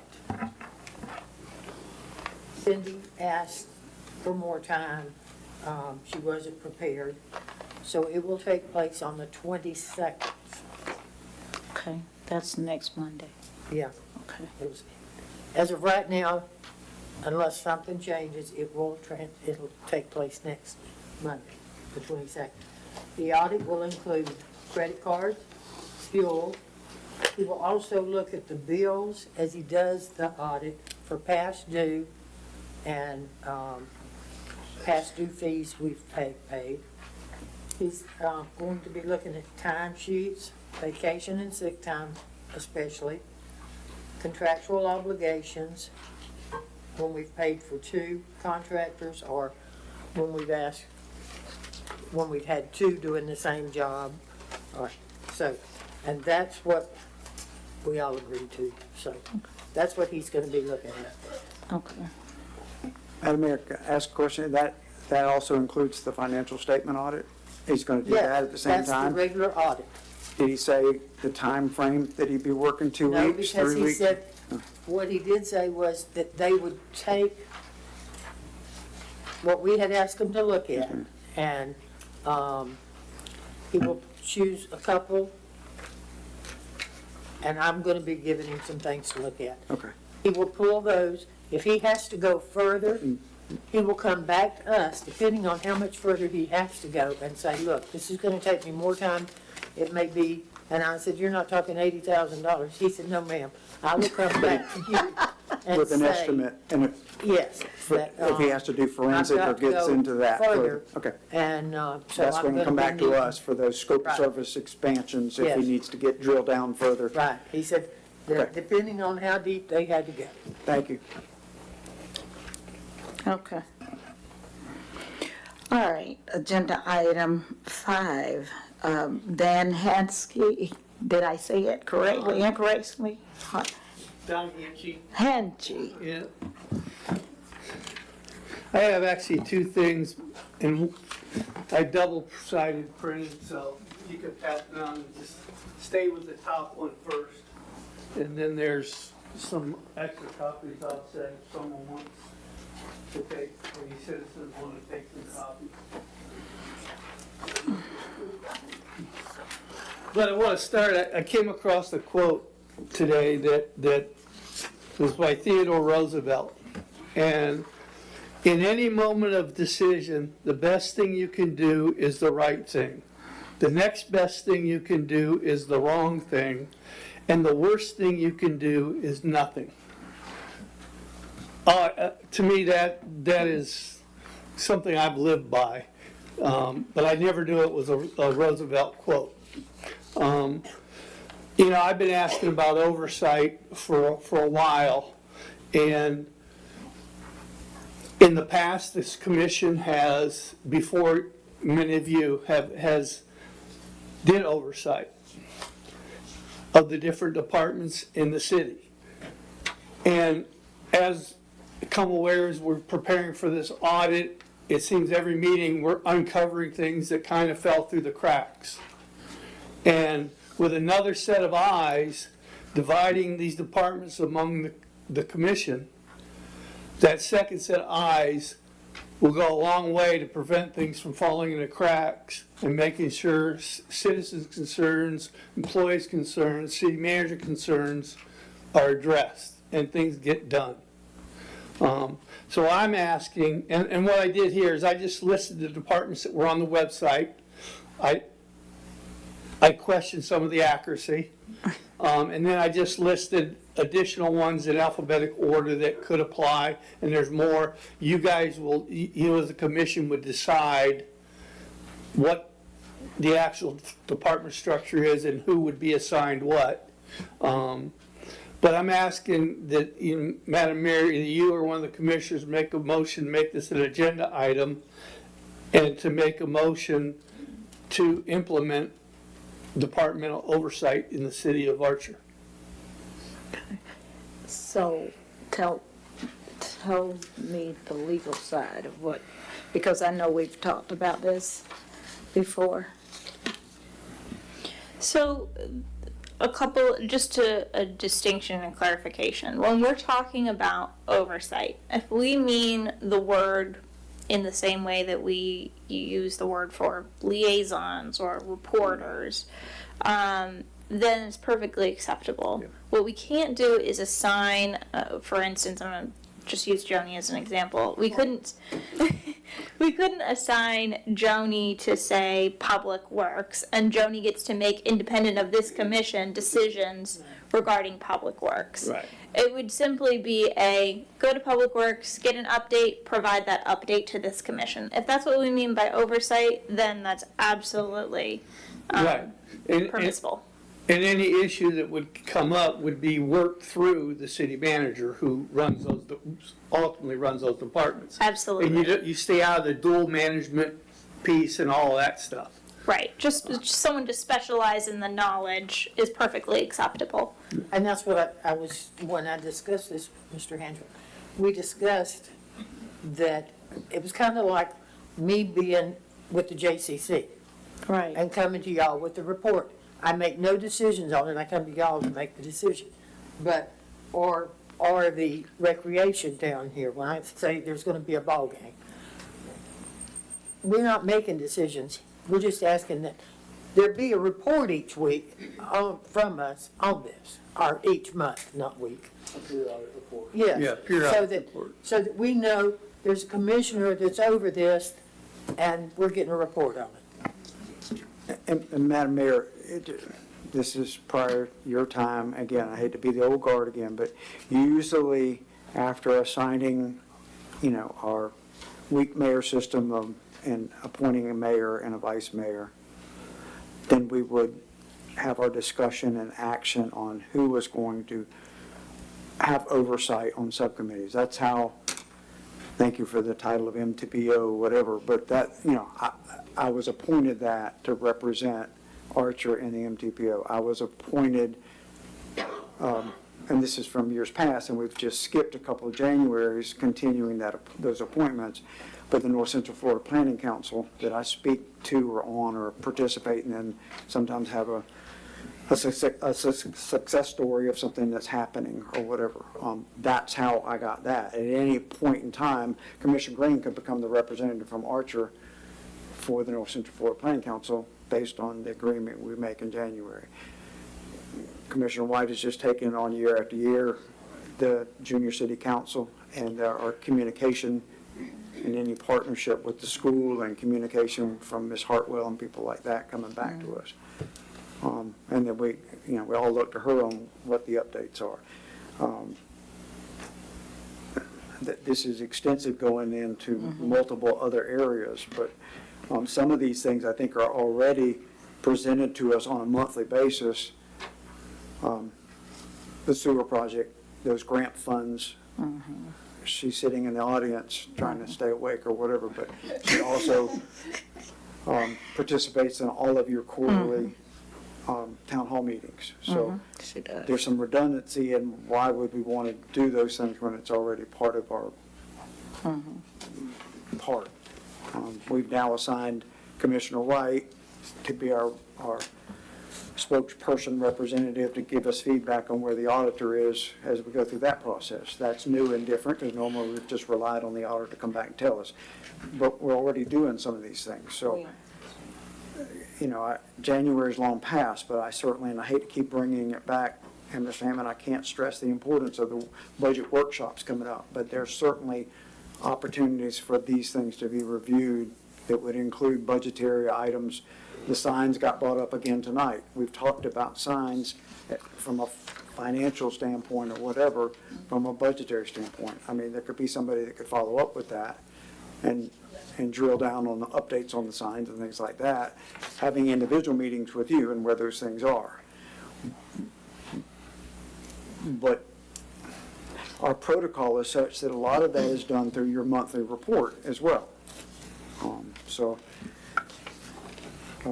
But there doesn't seem to be follow-up on items on The last, and again, not trying to kick the can down the road, Mr. Hancy, but, the last liaison position I had that seemed to be more of me being a facilitator and a measuring stick for the administrator was I was the personnel liaison.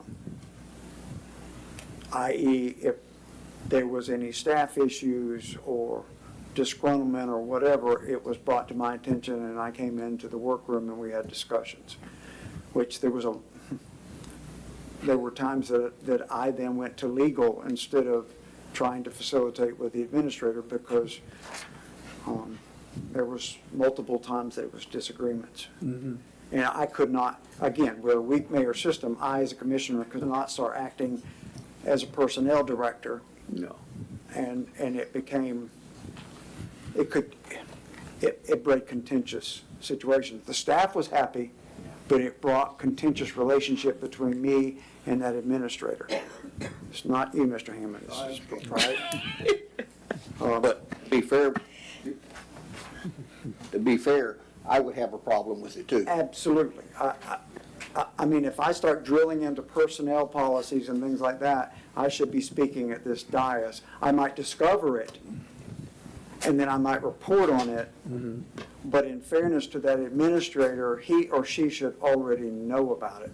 They might have a disagreement, but it begins to be, and again, this is my opinion, I'm sorry, it begins to be micromanagement, and I'm not a proponent of that. I'm not. I'm not either. That's not what we're here for. If it is, then that person is not doing their job. And we've already kind of, and again, I'm not trying to push you against the wall at all, Mr. Hammond, but we've already kind of addressed that this year. And failure of oversight or failure of follow-through and things like that. So I certainly, Madam Mayor, don't mind having assignments to report on, i.e. MTPO, North Central Florida Planning Council, and give more succinct reports for the public to hear regarding our participation in those things. But going to the sheriff individually and being a liaison to come back with, discussions I've had with the sheriff, the last fiasco we had in that was when we had the block party. Are they approved or are they not? And I mean, no disrespect to you, but you know where that went. And it was like, I didn't mean it that way or whatever. And it was only the mayor trying to facilitate and something that then became her full approval of them. She had an opinion, but it wasn't oversight with the sheriff where she was okay in it unless it came back to the dais. I was actually surprised the sheriff was listed on the website as a department. It's reporting that they give to us annually or semi-annually with a whole booklet. We've already had that this year. Right, we did. I think that's where that is, and an opportunity to have that on the website, that report they present to us, so that the public is fully transparent with what the sheriff's office is saying about our. And my intent is basically to help prevent things from falling through the cracks and ensuring we get follow-up on things. Just like we talked about old business, a lot of things never got put on old business, and they just went away. Our policy review is something that I think we're the weakest at, and that, again, not trying to assign Mr. Hammond or the administrator, but I would like to see us take those policies and policies and have those presented as homework for us to review and have that discussion item be agended to help you do your job, Mr. Hammond, or whoever we have in that administrative job. If there's something wrong with the policy, we just did it tonight. What do we do if we don't have everything live like we're supposed to? That policy should have already, with our transition here, with new equipment, all that, we should have already done that. And I'm blaming myself. But it's because we don't review in sections the policy as homework for us. And if it means a second meeting, and I know, y'all gonna fire me right here tonight, but if that's what it takes to do that, then we do that. Otherwise, we break up that policy notebook, and I'm not trying to divert from what you're offering and presenting here. But the majority of our issues that we're dealing with are not following policy, in my opinion right now. And again, I'm not getting that from Commissioner White. I just feel that because we don't review our policies like we should. I'm not sure it's reviewing our policies, and this is where I think you agree with the. I don't mean just Christmas tree and stamping them. I mean, look at them and are they And I working? understand what you're saying. However, we've got policy. They're good policies. Most of them are good They're policies. just not followed. They're just not being followed. Which is a performance issue, which we've already addressed. Exactly, and that's where I think if there were a liaison for personnel. And you were looking at this policy and you were saying, wait a minute, this is not happening, then you could come to the commission and say, look, I've looked at this, and even say, I've gone to Tony if that's what you want to do first. Or go to personnel. You would have that power. And then you could bring it to the commission. Public Works. Issues with public, if there were a liaison, they could go to Tony and say, okay, Tony, or if we're having an issue with Public Works not doing their job. And I've asked you to do this several times, and it's still not getting done. So I'm coming to the commission. I shouldn't have to do that. I should not have to say, I've asked for it, but it's not getting done. And if there were liaisons, then they could report it. I'm not even saying monthly, but on a regular basis. Could be a quarterly thing. Exactly. Or they do it, yeah. Because JCC, I'm telling you, I'm JCC, so. I'm sorry, I'm just asking the question as we have this discussion, because it's Right. discussion. So that liaison might have an individual meeting with the administrator regarding some things that they've just heard about, seen, or whatever, come to an agreement, they then report on. The liaison will report on it, and the administrator would then have the follow-up action to take care of it? Yeah. And be knowledgeable of it, so he or she are just not thrown against the wall? Exactly. Or if you find that it's a policy, you could say, Commission, we need to look at this policy and change it.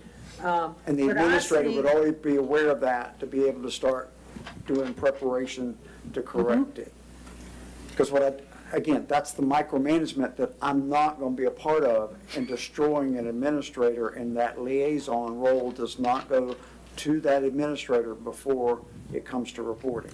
And I understand what you're saying. I don't like micromanaging, but if it's not getting done any other way, then mark your word, I That's will where the oversight micromanage. comes, and I understand that, but I just. So, do I think we need all of this? No. No, well, However, I think we could take this home with us and say, I'm interested in this, and come back and decide what we need, what we don't need, and what we're interested in and what we're not interested in. Is that a motion? I will make the motion that he asked for, that we do. I thought sorry, cut it off. That we do consider appointing liaisons to the different areas of the city.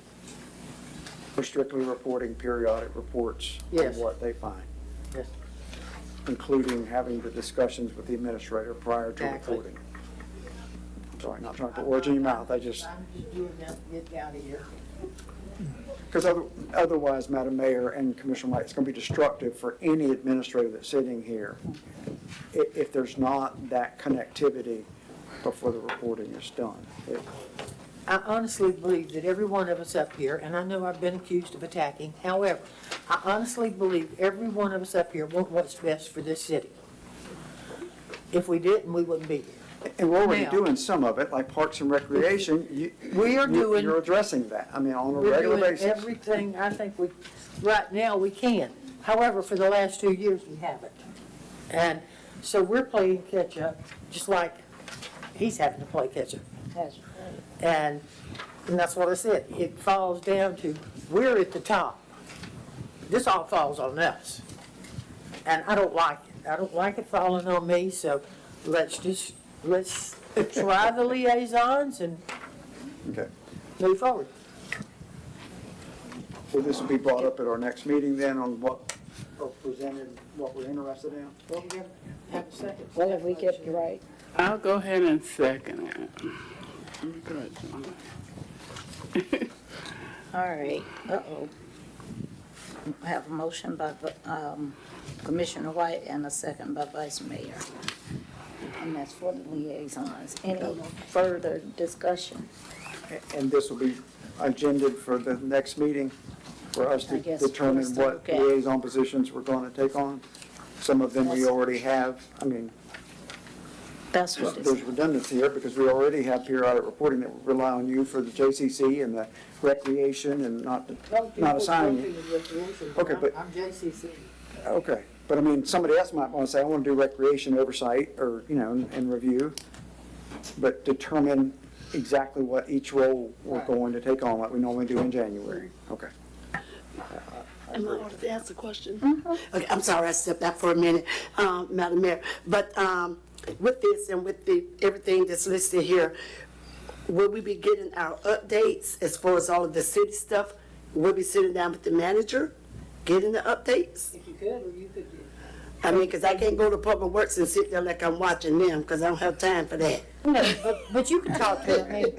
Yeah, I ain't trying to micromanage nobody. I don't That's have not what time I'm for saying, that. I'm not, but Yeah, but I'm if saying, there were an issue, if a citizen came to you and said, as the liaison for Public Works, would you please check into, oh gosh. The sidewalks on John driving the truck to Timbuktu.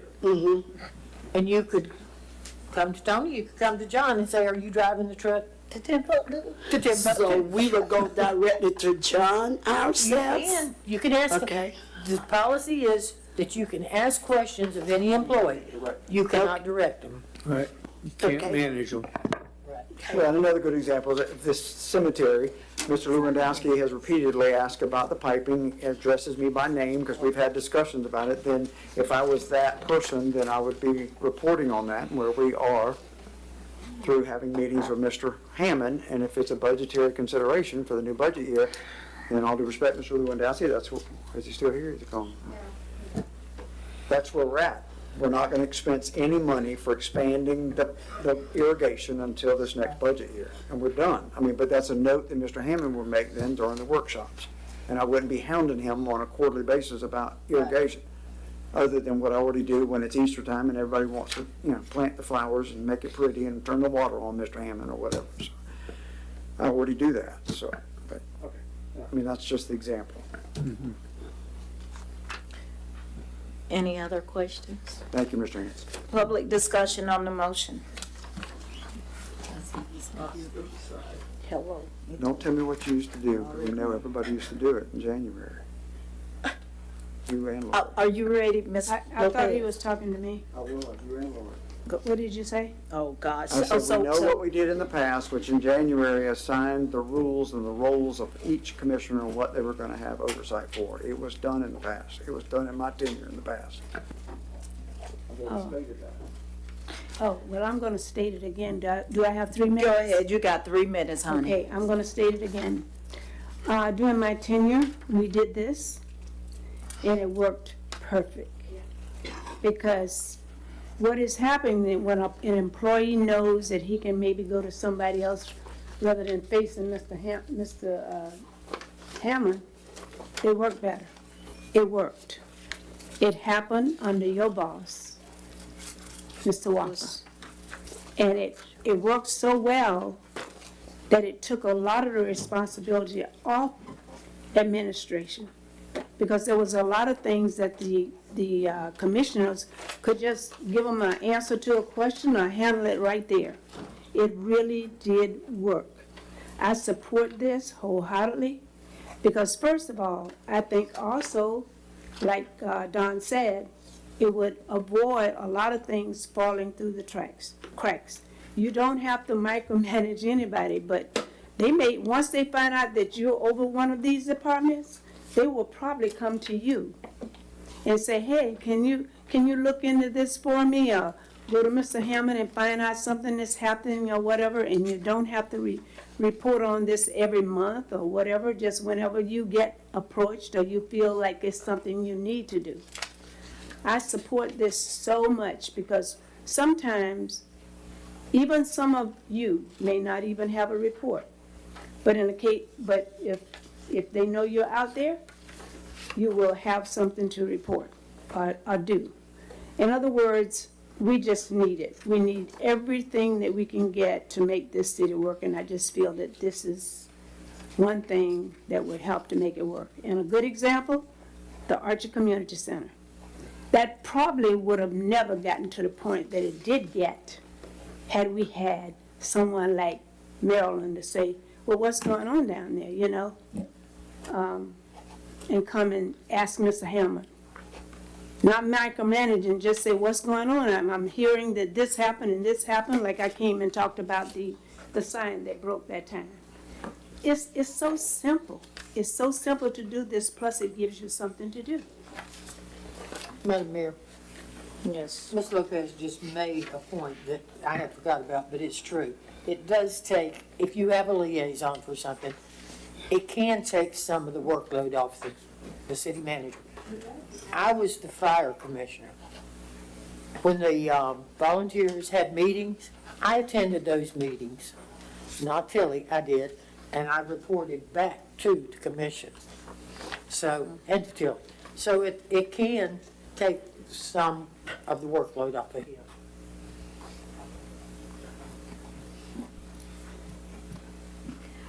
Lori Costello, citizen. Like Dawn said, he only took these off the internet that was up there. When we had them, when I was a commissioner, we had the community center, we had personnel. In fact, we had actually a personnel committee.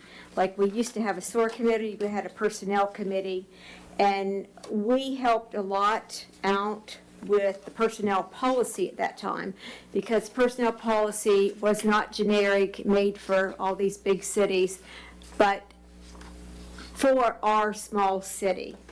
And we looked on that meeting, we worked hard on it. And it was a good policy before it was changed. We had somebody in finance, recreation, junior commission. So there's, you know, you might want to also look back on what worked 10 years ago. And it did work very well, very well. And we report it monthly. And if there was nothing for you to report, you'd say nothing, you know. But it does take stuff off. It does help the manager a lot because you're the one that can take complaints. It's just so helpful. Not only is it helpful for the administration, but for the citizens also. So it's just a good thing the whole way around. Thank you. Thank you.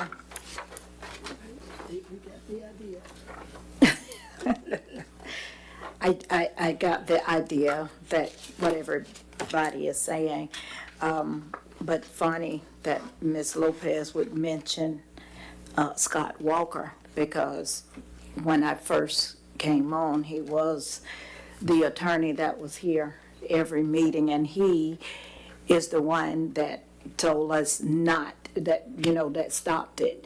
So now I don't remember what his reasoning was. So I'll take this and look at it, but I'm also going to try to talk to Scott again to see why was it that exactly, because I remember that because I was new to the commission, and I don't remember who brought it up, but somebody brought up the fact, well, we need to decide what our liaison periods and units are going to be. And I remember him saying, that's not we don't need to do that. And then he gave a reason. So I'll look at it, but yeah, I'm not a micromanager either. And I heard Commissioner Hope and Commissioner Green say that. I am very approachable, and many of the employees here, they do reach out to me sometime. And when they reach out to me, and if it is a problem or something that needs to be done, I make sure I talk to Tony. So we don't need the liaison for me to talk to employees, because I do that anyway. But anyway, we can go on to a vote if we're ready. Was it any other discussion? No? All right, all in favor of the motion on the floor signify by saying aye. Aye. Opposed likewise, aye. Motion carried 4-2. 3-2-1. Thank you. Now, if you flip the page over, this is the second one, and I know committees aren't, committees can get in the way of doing business, but they also can be a tool. But sitting in these meetings for the last 6 months, I see a lot of stones being thrown at the podium. I see stones going back the other way, and there's a lot of animosity, mistrust between the commission and the citizens back and forth. And if you look at this quote, it's not about dredging the river that runs between us, it's about building a bridge to connect us. And what we've been doing is dredging that river every meeting. We're bringing up things and we're throwing stones and that. And that's got to stop, because no one cares how we got here. Correct. Right? Let's fix it. Let's be part of the solution. And what I'm asking is to create a citizens advisor committee, which I look at as a tool to the commission and the city manager, to when you want to change something, you have issues, you have concerns, you get the community involved, because there's a lot of smart people out here. And, we have to look through, past the presentation. Some of the presentation can be rough, and look at what the knowledge they have and capitalize on that. Like in any organization, you capitalize on your strengths and you help build weaknesses into strength. And to me, getting a committee together, right, and whatever you guys need them to look at, need them to do, they're there. And then you could even have multiple, whatever you want to do. But my thought is you elect the chair of the committee, and that's the person, one person comes back to the commission and reports on what the committee has decided, instead of having 10, 13, however many people come up here and tell you what you're doing wrong, right? So just have one come tell us what and Madam Mayor, you and I have talked several times, and it's always about, your goal was to bring this community together. I think we're at a point where the river's ugly, polluted, and if we can work together on both sides, I think that's going to build that bridge. It's going to get the trust, faith, and confidence both ways, because right now it's fractured. It is. So what I'm asking, Madam Mayor, you are one of the commissioners, again, to agenda this item and make a motion to create a citizen advisory committee. And you can change it at any time. You can add members, subtract members. If you have a certain thing you want to focus on, and there's people that aren't on the committee that have those strengths, you could bring them in permanent, temporary, whatever you could create whatever workload you need. In the last city I lived in, we created a committee to review all the city ordinances. And we actually went through every city ordinance and looked at the language and everything and the understanding and reported back updates. We actually had workshops on working this out, and then we went to the city manager. He put it all together and presented it to the commission. But it really brought all our ordinances up to date. And it was a good way. And the other thing is the knowledge that you're building in the citizens in that committee will go a long way to help the city. So that's my proposal on that. And and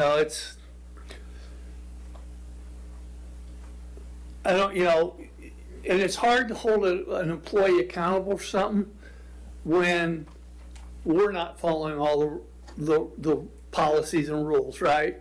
So you guys are the example. You need to set the tone, and the citizens can help.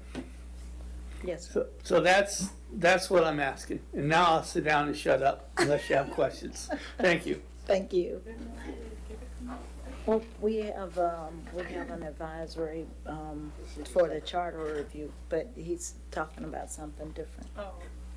Madam Mayor, Yes. and I have mixed emotions about this. I'm instead of having 13 people come up here at a meeting, we'll have 13 plus 1. So, plus 1. Oh, plus one. Oh. So, because we're gonna always have some that always come, and, nothing's gonna change that. I'm not sure that a citizen advisory board would be any more than, the mayor having her, Town hall. town halls and citizens showing up there. Because they can show up there and discuss anything there. They can show up here, they don't do it, except for the ones that do want to stand up here. But I don't know that an advisory board would help us, Well, honestly. advisory committee, not board. I understand. Committee. But see, and to me, you know, you're right, people can come up and say whatever they want. But if there's something that needs to be revised, something needs to be changed, you all have day jobs, most of y'all, right? You don't have the time to review all this. Here's a free labor, a tool to help you with whatever you want them to help you with. And in doing that, you're getting the citizens involved in I won't say decision making, but into the process. And yeah, you're always going to have people that come up and speak, but this, and I think what you'll have in the long run, you'll have less people coming up and complaining about things because they know they're hearing the reports that things are happening. You're using this committee as a tool and you're fixing things. DEI in the city business. Pardon? DEI within the city business. Yeah. Diversity, equity, and Yep, exactly. Yep. Bringing it into the And municipality. I'll tell you, that book I'm reading, and I only have 2 chapters left. Anyone in a leadership position should read this book. Of all the leadership books I've read over the last 50 years, this is the best one. She was one of the first women accepted into the Coast Guard Academy and first woman to command a vessel, and a whole bunch of other firsts to do. And she always resented being the first woman. She wanted to be looked at for the job she did. And the leadership style she created and the inclusion and how to get people involved and stuff. This is one awesome book. My daughter just got promoted to manager, and I'm going to see her this weekend, and guess what book she's getting? But I would recommend, this thing is just full of great ideas. And it might be a great idea to have a citizen advisory committee. Especially since we're looking at a credit card policy, we're looking at, Personnel. we're looking at, what else? Anyway, it might be a good idea. And I'll tell you, I'd be willing to help you with personnel, because I was a manager at IBM for 22 years, I think, something like that, in my 32-year career. I've seen a lot. I'm gonna make a motion to start a, citizens advisory committee, and designate Mr. Hinchey as chairperson. And let's start with the credit card and the, that's my Personnel motion. policy. Yeah. All right, we have a motion by Commissioner White.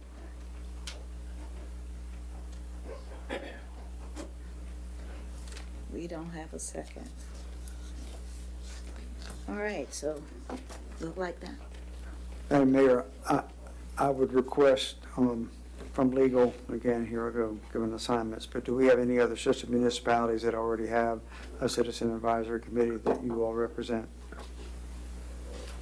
I don't think any of the municipalities we represent have citizen advisory committees outside of charter. citizen charter. advisory committees. Not to say that they're prohibited, I just don't know of any that have any. Thank you. Madam Mayor, if we have a group of citizens doing the charter, and we ask a group of citizens to look at our personnel policy, what would be the difference? There isn't. You're perfectly permitted to do both or either or neither if you choose. I'm just saying that I'm not aware of any that are outside of charter. So why couldn't the charter committee just do both? That we are. Why can't the charter committee be the advisory Yeah. committee? Because that's not what we appointed them to do. And really, you would want a citizen advisory committee to kind of apply like we do for the board, I think, so that you would have a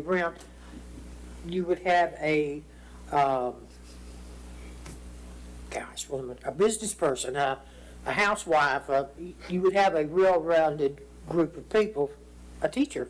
Diversity. Mm-hmm.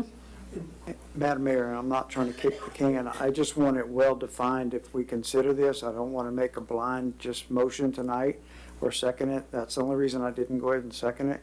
I think we need to have a clear definition, and if it's by charter, that's what I'm hearing legal say, that it's by charter, then we need to do our homework and assign exactly for those volunteers that are going to be doing the job. And Mr. Hansey, I fully respect what you're taking on, but there needs to be, just like our charter review committee, there are parameters of what they do so they know when they're finished.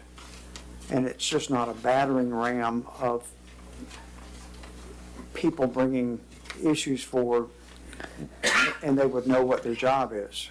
That's my concern. If I can just clarify just briefly, it's not, the authority to do this, to create these boards is vested in you all via charter. You have the authority to create them, but the advisory board itself would not be an entity of the charter. It's not a progeny of the charter, just to clarify.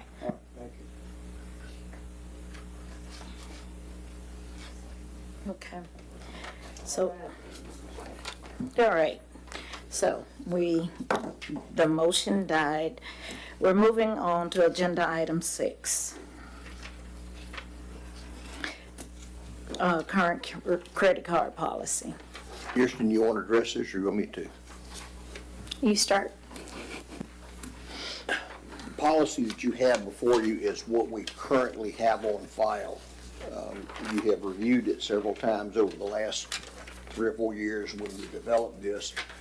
However, since the commission has expressed some concern with it, I have since provided the attorney, let me go back to my place where I can read it again. They have been given 4 different cell phone policies since last meeting. They have been given 5 credit card policies since the last meeting, and they have given 1 travel policy since the last meeting to review and present back to the dais for you to review, decide what you want to do with them. The policies that they have are policies that came from local municipalities around us, Newberry, Micanopy, Gainesville, but several of them are municipalities that came throughout the state of Florida as well. So that's where we are with the policies that we got right now. You want to add anything? So I'm not exactly, I'm happy to answer any questions that the commission has regarding these policies. I know that they've been sort of a hot button topic, especially as of recent. We've reviewed several of the policies that, or all of the policies rather, but several policies that have been sent to us from sister communities and similar communities. So if there's a question regarding what we should and shouldn't implement, if the commission has any concerns about what's currently in our policies, et cetera, we're well versed and happy to answer those questions.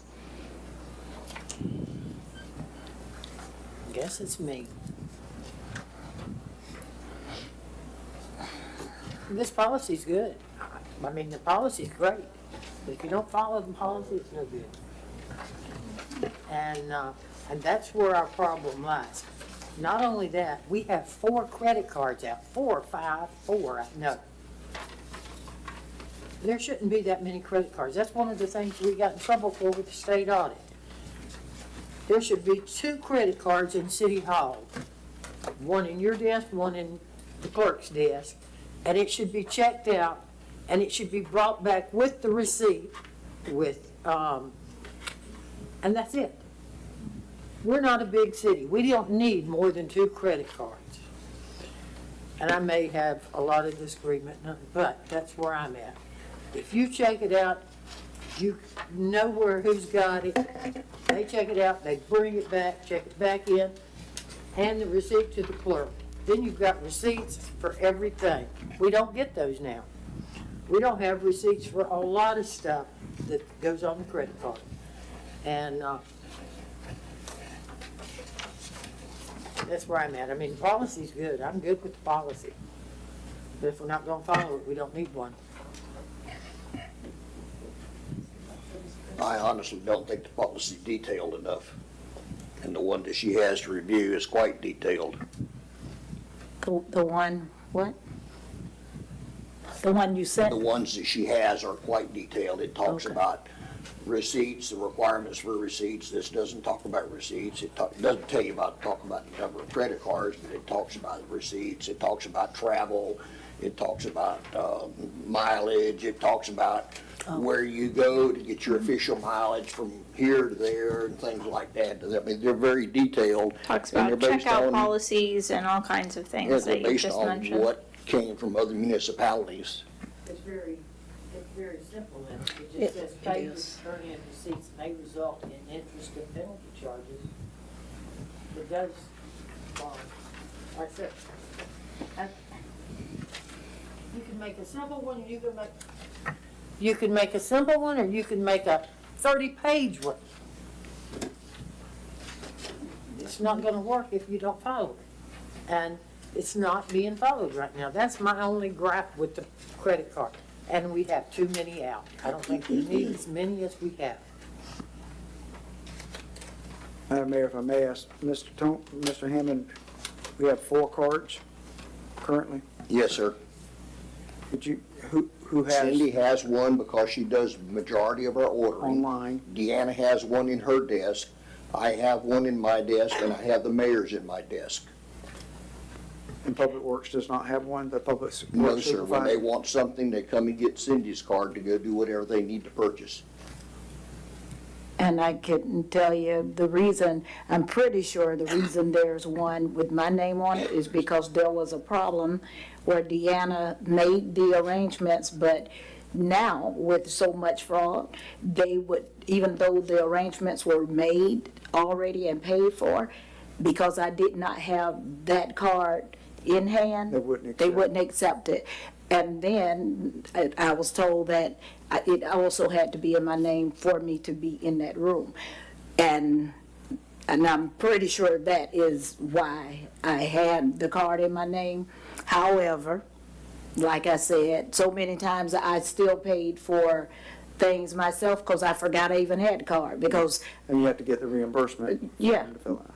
Yeah, I forgot, and Deanna was the one to remind me, Mayor, you have a card, use it.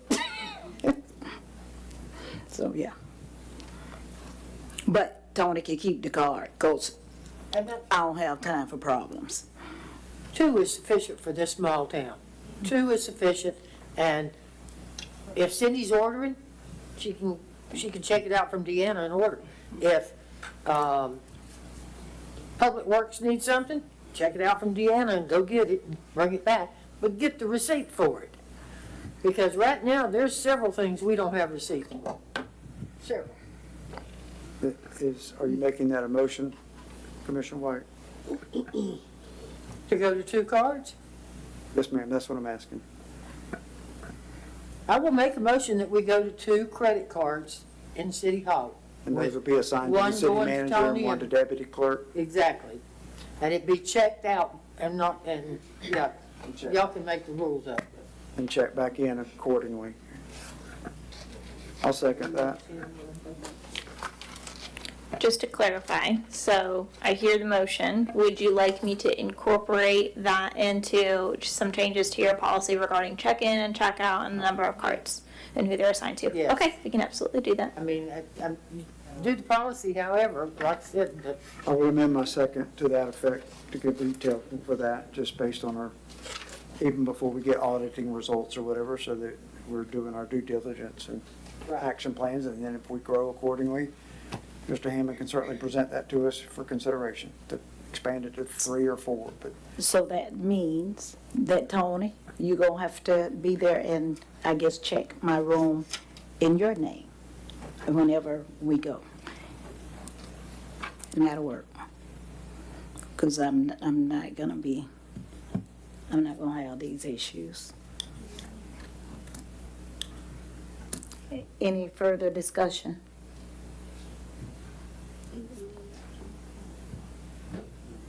Are you thinking? Yeah, so we're saying strictly if we go with the 2 cars, Tony and Deanna. Oh, okay, so I see on here the issuance of card, city manager or designee will determine which employees will be issued cards. issue cards. I'm saying none of them get issued a card.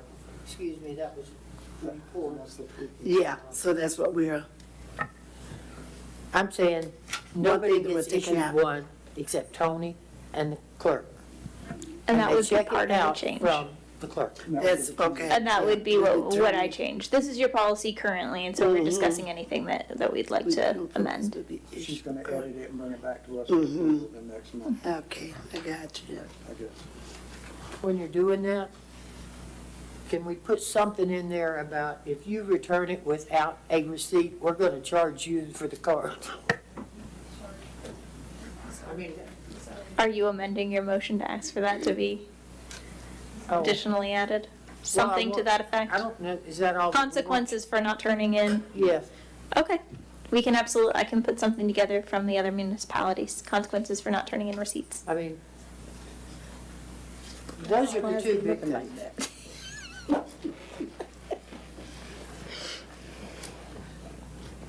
So in essence, when they return the card, they should have receipts with them as well. A lot, Archer Elementary has 2, and they have 2 credit cards. One with the principal, one with the secretary. They come in there, they get the secretaries out, she makes them fill it out, the time and date that they got it. And when they come back, That's a they P have to card. check it back in It's different. and, with the receipt. And it better have the receipt or you ain't checking it back in, and you're gonna get in trouble. And with the definition of what that receipt covers? The receipt can't be just two blow pops and a whatever without No, it has definition to of what be- it is. Right. Yeah. And what It has department it's for. Itemized. It has to be whatever invoice. you checked it out for, but that's different. It's a P card. Usually those are only used for purchases. They do not, they have the school name on it, doesn't, it only have the school name. So, yes, any employee that it is checked out to could use it. But it's a So good that's model for us. It is, but do we have a P card? Or could we get a P card? Because I didn't think so as a city, I don't think you can get a P card. But wouldn't it work just as easy for a Visa card? Yes. I mean, you're checking out our Visa card and you're, How do you check out a Visa card? How you check out Tony or Deanna Visa card? Not that I want to, I'm just asking. Deanna's got it in her desk. And I guess it says Deanna City of Archer. Mm-hmm. If they come in and they've got to purchase something, they get Deanna's card, just like they do now. That's, okay, that's They what get you're it talking Just about. like they do now, but they check it out. When I say check out, they have to sign for it, sign it back in with receipt. Okay, that's what you're talking about. Yeah. Unless we can get a P card, whatever that is. But To finish, I will amend my second to that effect, but with the language, I'm sorry, writing the policy. Microphone. It was on, it just went off, I'm sorry. I will amend my second to that effect, but to include opportunity for any exceptions would have to be authorized and reviewed by the city administrator. Because it might be a legitimate receipt, not found or whatever, but you have the ability to have the consequences in your arena and be notified of it. Not just, I didn't know that. Not that you've ever said that, but you ought to know if they went out and purchased $100 and didn't bring back a receipt. You should be sitting down with that employee. What did you buy? How did you buy it? And that just allows, if there's a concurrent behavior where that's happening, then that person's no longer allowed the card and gives you that authority. Correct. I can do that. With all that language, it just, if exceptions have to go through the city manager. Absolutely, I'll Something to provide that some language. flexibility And I'll regarding amend- that. Yeah. Then it becomes a performance issue that he can address accordingly. Thank you. Absolutely. Are we done? I amended the second to that effect, that I haven't made. No questions, no comment? All right, public comment. I'm voting yes for this. Roberto Lopez, this City of Archer credit card, is that the one that you just voted, talked about? That was in the package from last week? We're talking about the credit card policy. The City of Archer credit card policy. Yes. Okay, on page, I guess it would be 1. I'm looking at, I agree with the 2 cards, the procedures. I just made a few little notes to add to this. At the bottom of the procedures, I would say this procedure also applies applied to the manager. All purchases on the credit card must be approved through the normal purchasing procedure.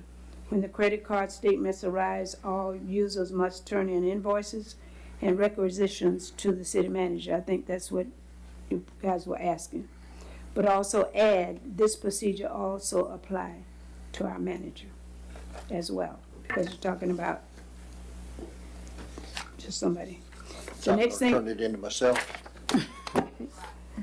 Anyway, I put that in there as a note, I don't know why, but I did. It would be up to your attorney to determine if that's appropriate.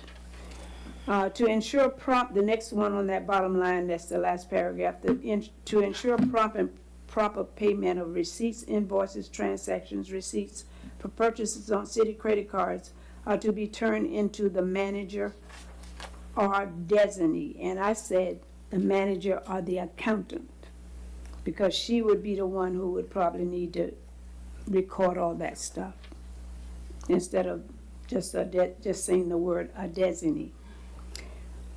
Preferred card types, you've got the Visa and you've got the Master. I don't know what you guys have. It also has been recommended that when I read something that you don't use debit cards. On the next page where it says 72 hours of transactions failure to turn in the receipts may result in interest and penalty charges which may be charged to the, instead of employee, and may result in discipline, I would say may be charged to city staff, because it could be one of you instead of an employee or somebody like that. Beg your pardon? Yeah, you are. But city staff, I just thought it would cover everything. But if you want to leave it like that, we can do that. Okay, going down to training, under number C, the city manager shall be responsible for implementations of these training requirements. And I would say add in a timely manner, because that can be stretched out. At the very bottom, I wrote important, and I said number D instead of C that's number 8, I believe it is. This document must come before all commissioners before any changes or amendments are made. That's a whole new thing that I added, if you think it's appropriate. Ms. Lopez, you have much more, because that was your. No, I'm almost through. That's probably it, but let me look at my next page real quick. Yeah, unless now the attorney would like to add the statutory authority. And I think she knows what that is. That would be RCW 43092855. Local government are authorized to use and contract for the issuance of credit cards, etc. Thank you. Thank you.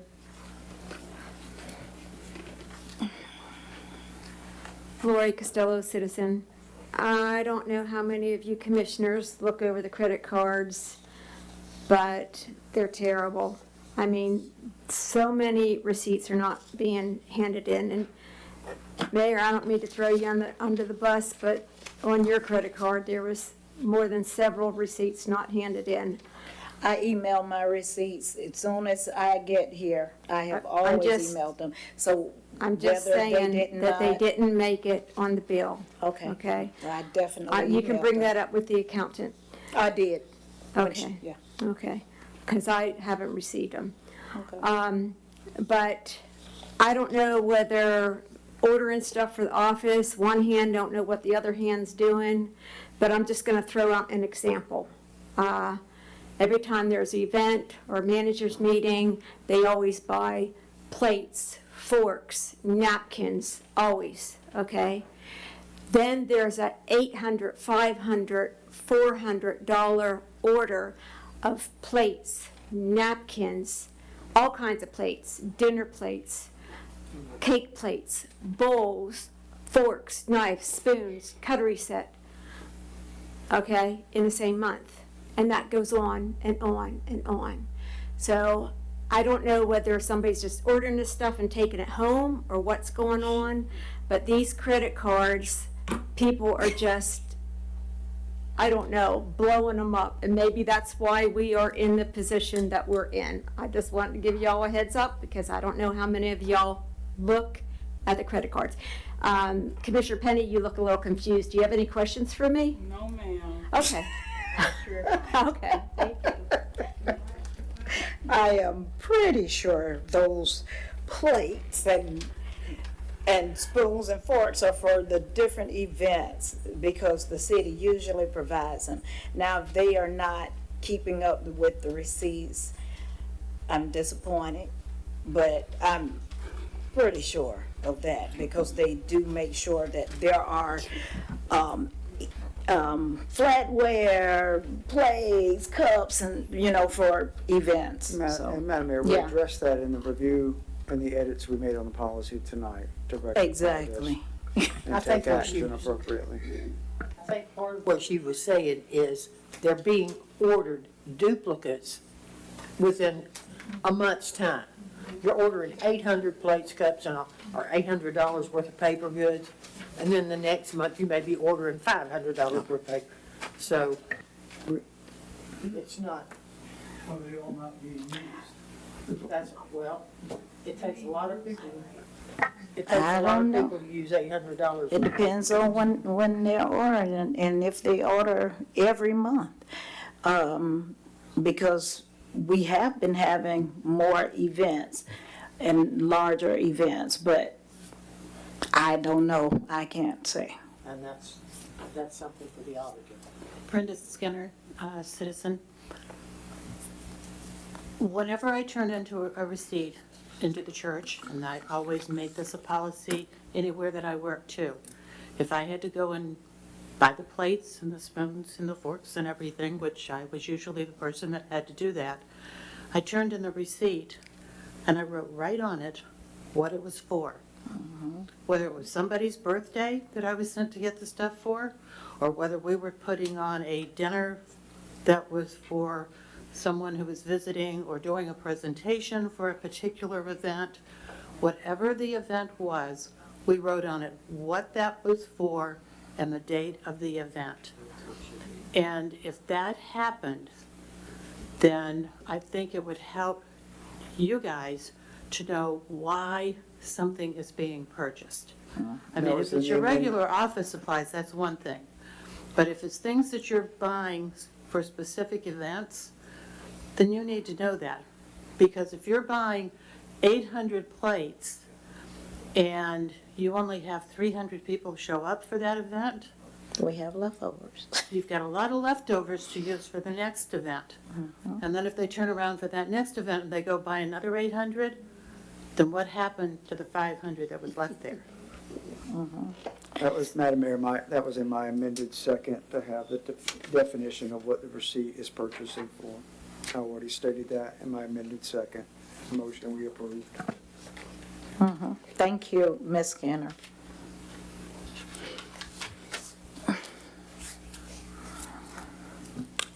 Additional comments?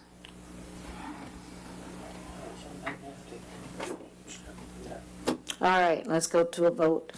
All in favor of the motion on the floor signify by saying aye. Aye. Opposed likewise. I'll say, I think that was 5. But I forgot who did who made the motion? You. I made the She motion. made the motion And then we amended it. 5 times.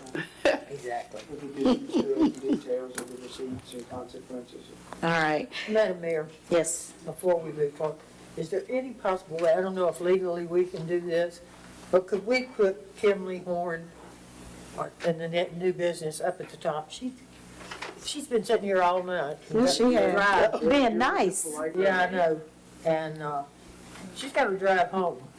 So You can make a motion to amend the I will agenda. make a motion to move agenda item 5 to the top of the agenda of new business. I second. All right, we have a motion and a second. Motion by Commissioner White, second by Vice Mayor. Any commissioner discussion? Public discussion on the motion? I'm going to be Felicity's liaison, Go ahead. but she's going to do all the reports that I want. All right, let's go to a vote. All in favor of the motion on the floor signify by saying aye. Aye. Opposed likewise. Motion carries 5-0. All right, then. Kimley Horn, individual product order. Thank you, Commissioner White. I was just lusting over Tony's coffee that he just brought out, thinking I was gonna need to get some for the ride home. So you should all have in your packet, I brought it for the last meeting, so hopefully you still have it.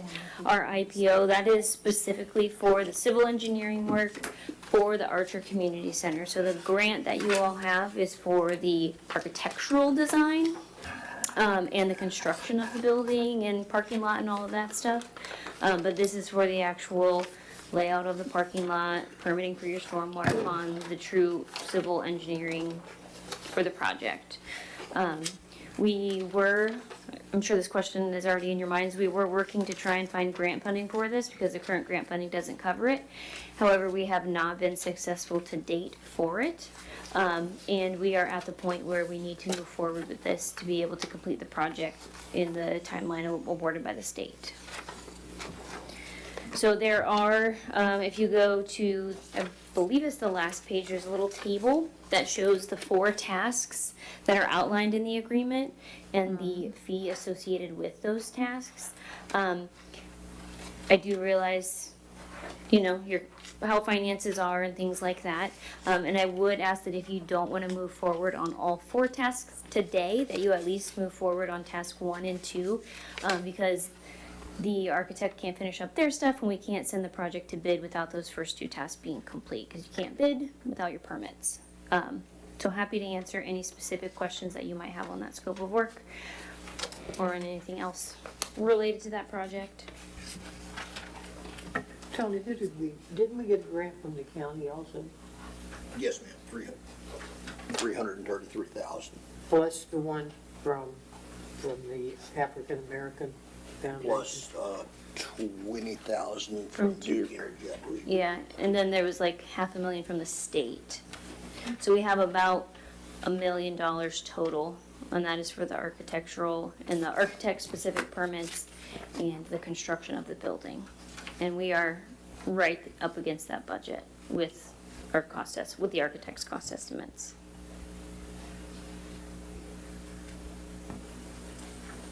At the last meeting, at the last bank statements I saw, I don't know that we got the money to do it.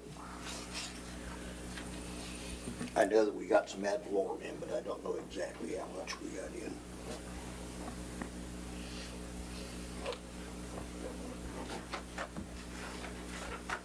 It's usually latter July, August, and September when we get the majority of our ad valorem in.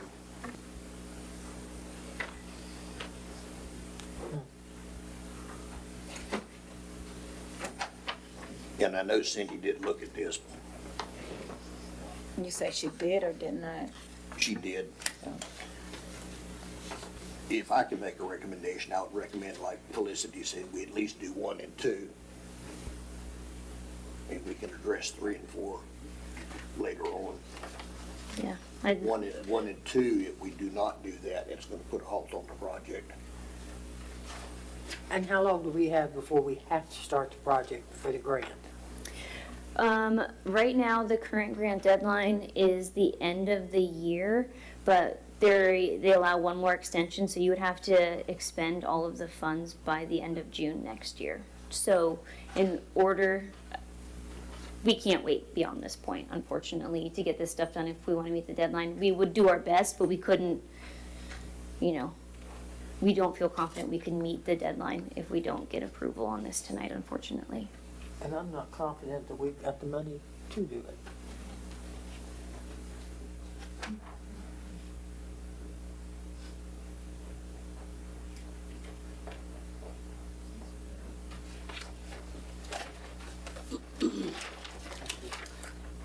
Madam Mayor, for the sake of further discussion or decision-making, I'll make a motion to go with the recommendation from administration for task 1 and 2 to be permitted. Thank you. I second. All right, we have a motion by Commissioner Hope and a second by Commissioner Green. Further discussion? So you're saying that we barely have the money to do this, or we don't? She's not sure. I Not don't sure. know. At the last meeting, we've had 38,000? I think it was 38 or 44, I'm not sure, in general fund. We had 199 in our water fund. The water fund can't be touched for this. It has to come out of general fund. We had a reserve that, according to Cindy, we have to have for the wastewater. That's correct. And that's a loan? So, SRF, it was a grant loan combo, and you also received an additional grant on top of that, and how SRF works and how, based on like the city's financial status and things like that, is that you essentially have to have a loan reserve account that guarantees that you'll be able to pay the state back. And even it was below what she said it should be. I mean, I think it was 234, and it was supposed to be 250. So, as Lori said, we're in the negative with the reserve. We have less than 250,000 at that time to do everything else. Now, yes, we've probably got some money in, but we've also paid some bills. I just paid a big one. Just signed a check for a big one. So, as much as I want a gym, I'm telling y'all, nobody wants it any worse than I do, because I've seen those kids play in the rain. We got to have money to survive. And at the same time, with that in mind, I know that we do have a person that's been trying to either purchase some properties from us. We've talked about having them donated for affordable housing. Then we talked about, they're willing to even purchase, and found out that a couple of lots that they're interested in is going to be used for one of those things. Lift stations? Lift stations, Yes. Lift stations. I'm kind of disappointed to know that there's going to be 3 lift stations in Holly Hills. That's kind of bad, because I'm just kind of thinking about if they get backed up, whatever, it's going to stink up everywhere. And I'm concerned about them everywhere, but 3 in one area is including the master one. So I don't know how that went over my head, but it did.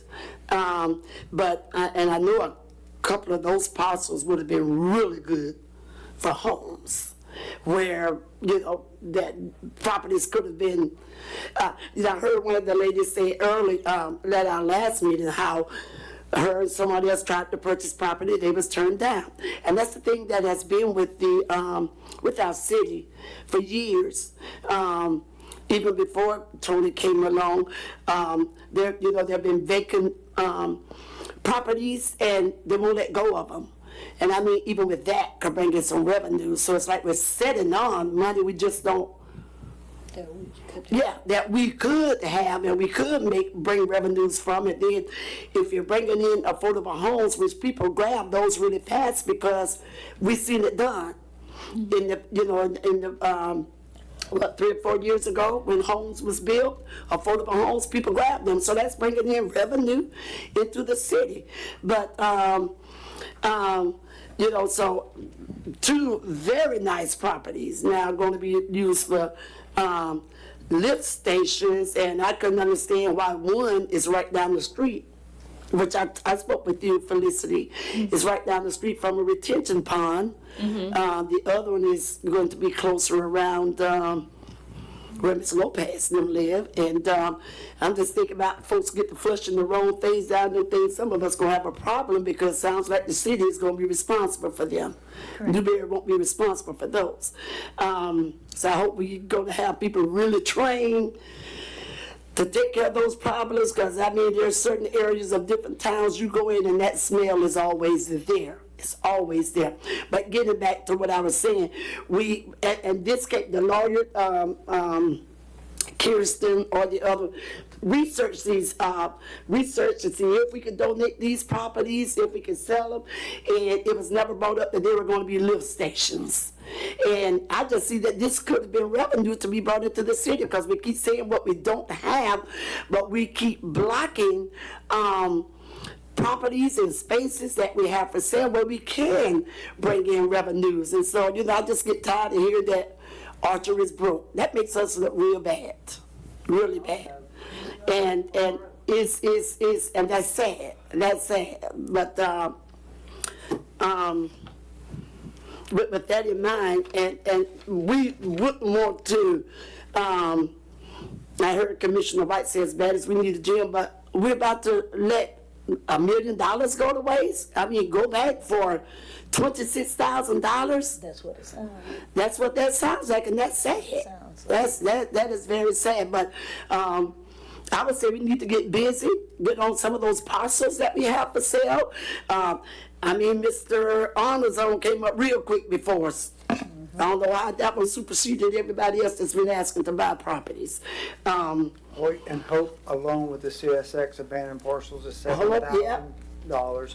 Bethlehem Presbyterian Church has asked for interest in the adjoining property, which was appraised at $15,000. Mr. Arnold's property is anywhere in that abandoned CSX parcel that's double the size of Hope's, is going to be $12,000 to $15,000. Kirkland is probably the same as Hope, $6,900, $7,000. If you add all that up, that's probably $50,000 to $70,000. So we do have. We're not acting, and again, that was at 30,000 feet. So please quote me and then correct me and do all that. But I'm just saying, there's actions we can take if that's what I hear Commissioner Green saying. That's what I'm They need to be saying. brought forward to us. Normally, again, historically in January, February, every year, we look at our surplus properties and which ones we have of interest to sell. We're just adding to the reserve or adding for projects that we're working on.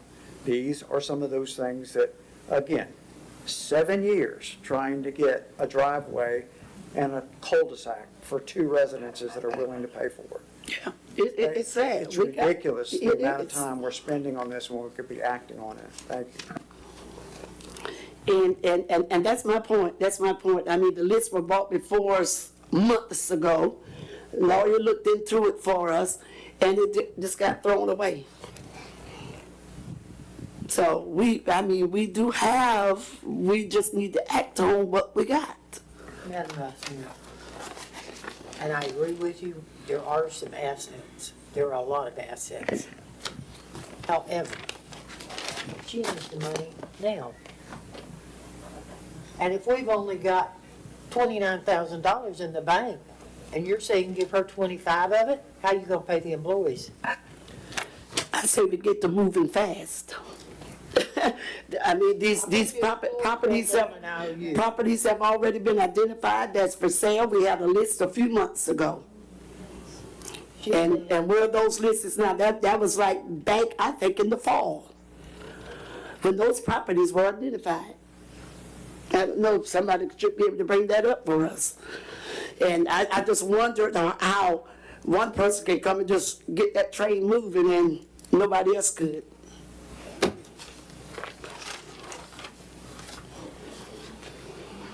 Is that a question for the city manager? Is that a question for the city manager? Yeah. Look like he's on his phone. No, I was trying to talk to Cindy. What did you say? Oh, okay. Sorry. What did you say? Did you hear anything I said? I was talking to Cindy. I'm sorry. They keep saying how broke we are. We're sitting on money. We have so many parcels of land that we can sell. I know about a few months ago, way back in the fall, I spoke with you today, and you know, again, I didn't know that 2 really nice properties are being used for lift stations. One of the lift stations is right down the street. I mean, and these are right in smack middle between people's homes. The master one is going right on by the railroad in Holly Hills. So we got like 3 that's going to be. I don't know if the one by Ms. Lopez, where they consider that Holly Hills, but they're all feet apart from each other. And a couple of those are like very nice. I mean, does a lift station need a whole piece of land like that would be used for a house, or could it be a smaller piece of land? Because there were smaller parcels all through Holly Hills, I thought. So the direction we received for the lift stations, and one of the ways to keep costs down on this project was to identify city-owned parcels where we could place the lift station.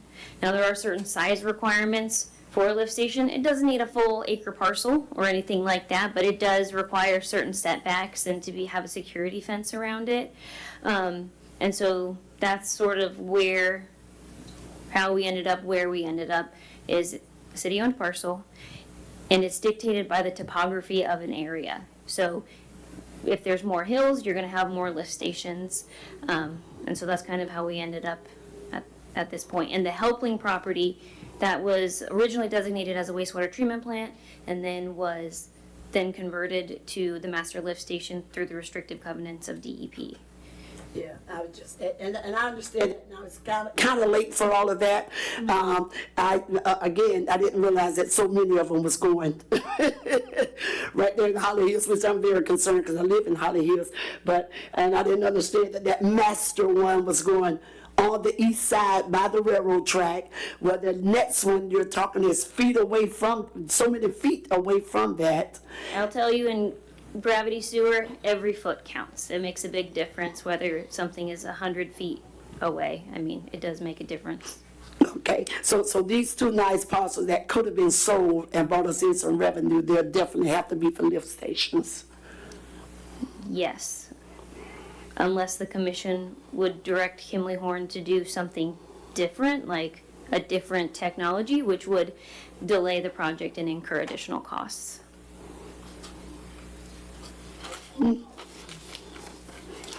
But as of where we are today with the project, the answer is yes. And didn't we have like 30-something parcels in the city limit? They all could have been used for homes, but I thought we had several. And there was like 5 acres of land somewhere back up in. If I remember correctly, there's 39 of them, and a lot of them are too small to build anything on. Right, a lot of them, but not all of them. Correct. And then we got like 5 acres somewhere. You've got 5 behind Shiloh. The city that used to be the old landfill. Yeah. Did Cindy happen to say how much we got in the bank?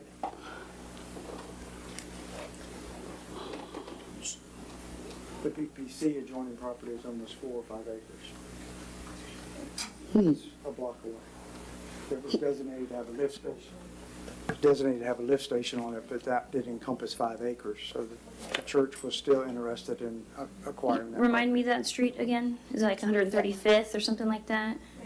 It's the Bethlehem Presbyterian Church. It's the 137. wooded property 137. adjoining it on the north side. Mm-hmm. So they're holding that one too? That's surplus property. That's it. But you can't They're build on holding here it. because it's a. you Well, can't- it doesn't matter whether they build on it, Yeah, they the wanna church buy just it. wanted it Yeah, for its yeah. ownership. Right. For It's future- revenue. And that's what I'm saying, you couldn't build on it anyway. Right, but it's revenue. My point is it's revenue. That's what I'm To saying, 'cause you add keep to saying the we're acres broke. that they have. The church was interested in Yeah, you got people that's purchasing it, not interested in purchasing properties and we're holding on to them and then, but we keep saying we're broke. So like that parcel that's 5 acres. We're about to let $1 million go for 20, how much was it? 27,000, about, how much sense did that make? 6, I think, yeah. And you're sitting on money, but don't wanna let go of anything. That's kinda sad, you know, he's talking about how much property that his church the has ones been I just interested in. named, and that didn't Mhm. include, Mr. Well, Harris's we gotta make a interest in a decision couple of what we're gonna parcels do. as well. So I don't know if that's why he's here this evening.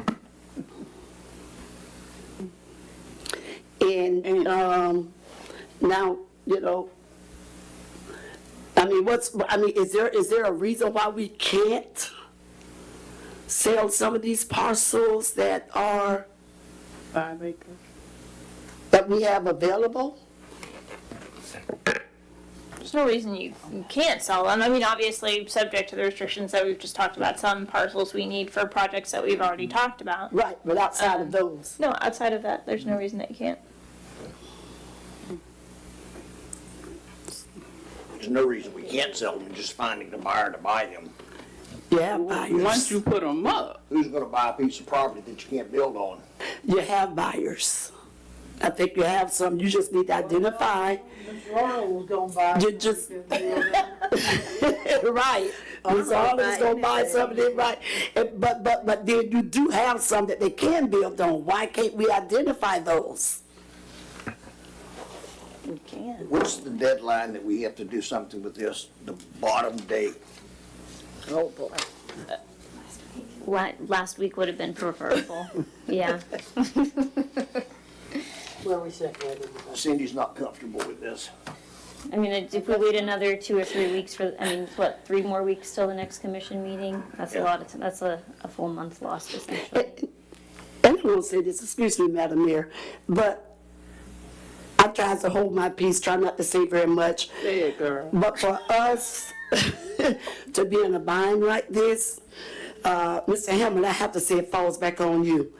If Cindy was not doing her job well, Start the system. If I do, that means we're not recording. If I have to. So record on your phone, keep that phone going. Okay. Okay, thank you. Mine's still recording. do I need to wait? Okay, no. Do I need to wait? Keep going. So the thing about it, if you are the supervisor, you know, I tell my church all the time, I'm the pastor, but I'm right with y'all. I'm not trying to be over y'all, I'm just the supervisor. Somebody gotta make sure that everything flows well. So to me, it falls back on the city manager, because if the accountant, even if she wasn't doing something well, and I'm not saying that she was not, even if the equipment, that they couldn't learn the equipment or whatever, you know, if we need more simpler equipment, to me, it all falls back. That's why you have supervisors. That's why you have managers. We should have never gotten to this point. This is sad for our city. Falls on us as well, but we hired, right, I haven't been there long enough, but the commissioners hired the city manager. So, yes, bottom line, it falls on the commissioners as well, because the commissioners should have been overseeing the city manager. Having that oversight. And the city manager should have had the oversight over the office. So back to the motion, what we gonna do? And did we finish? It was a motion. But I don't. The motion. And she is second. Commissioner Green seconded. That's what I got all this Yeah. discussion. Uh-huh. So back to the motion, because I wouldn't want $1 million to go back for 26 I would like Wants to and needs. ask a question. I mean, how many partials do we have that we Sell and build. can sell, can put up? Whether you can build or not. Yeah. Because if it can be sold, it need to be sold. And then quickly identify the ones that where they can build. I would have to go back and research every one of them. I mean, there's 39 all total. Okay. How long would that take you to do? So it's 39 Hey, total, I but can do it tomorrow. 39 total, but 3 Total. are Those, oh, of those 39. that don't, Don't- that No, are not there's accounted 39. for. There's 39. Of those 39, 7 of them are dedicated for lift stations. That's what I meant. So Okay. deduct So those, so you 32. got 32. We'll deduct those, you still got 32.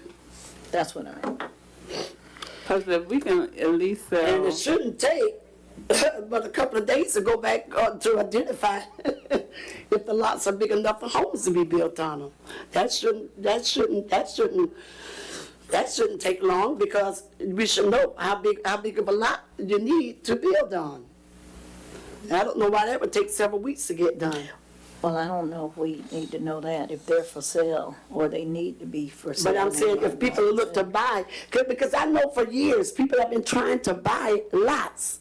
I know in Holly Hill, before you all designated those as lift stations, that's when you wasn't in the chair, Tony. I see you shaking your head. I have been dealing with Corey Harris on this. You talking about Corey, years. you're talking about Corey Harris. I said before they were identified as a lift station, before you came to town, people were trying to buy vacant lots in Holly Hills. So I know you can't help that. So I'm just saying that I know there's a lot of lots around Archer that will probably still suffice for homes. If we need money, we need to, somebody already text me, what are we gonna do? How you all are gonna do this? Let's start where we can start. I can identify the problems tomorrow, the properties tomorrow. Okay. Sounds good. So 32 of them. It's not gonna take that long to identify 32 of them and decide what 32, whether they're buildable or not, and, That's what we need.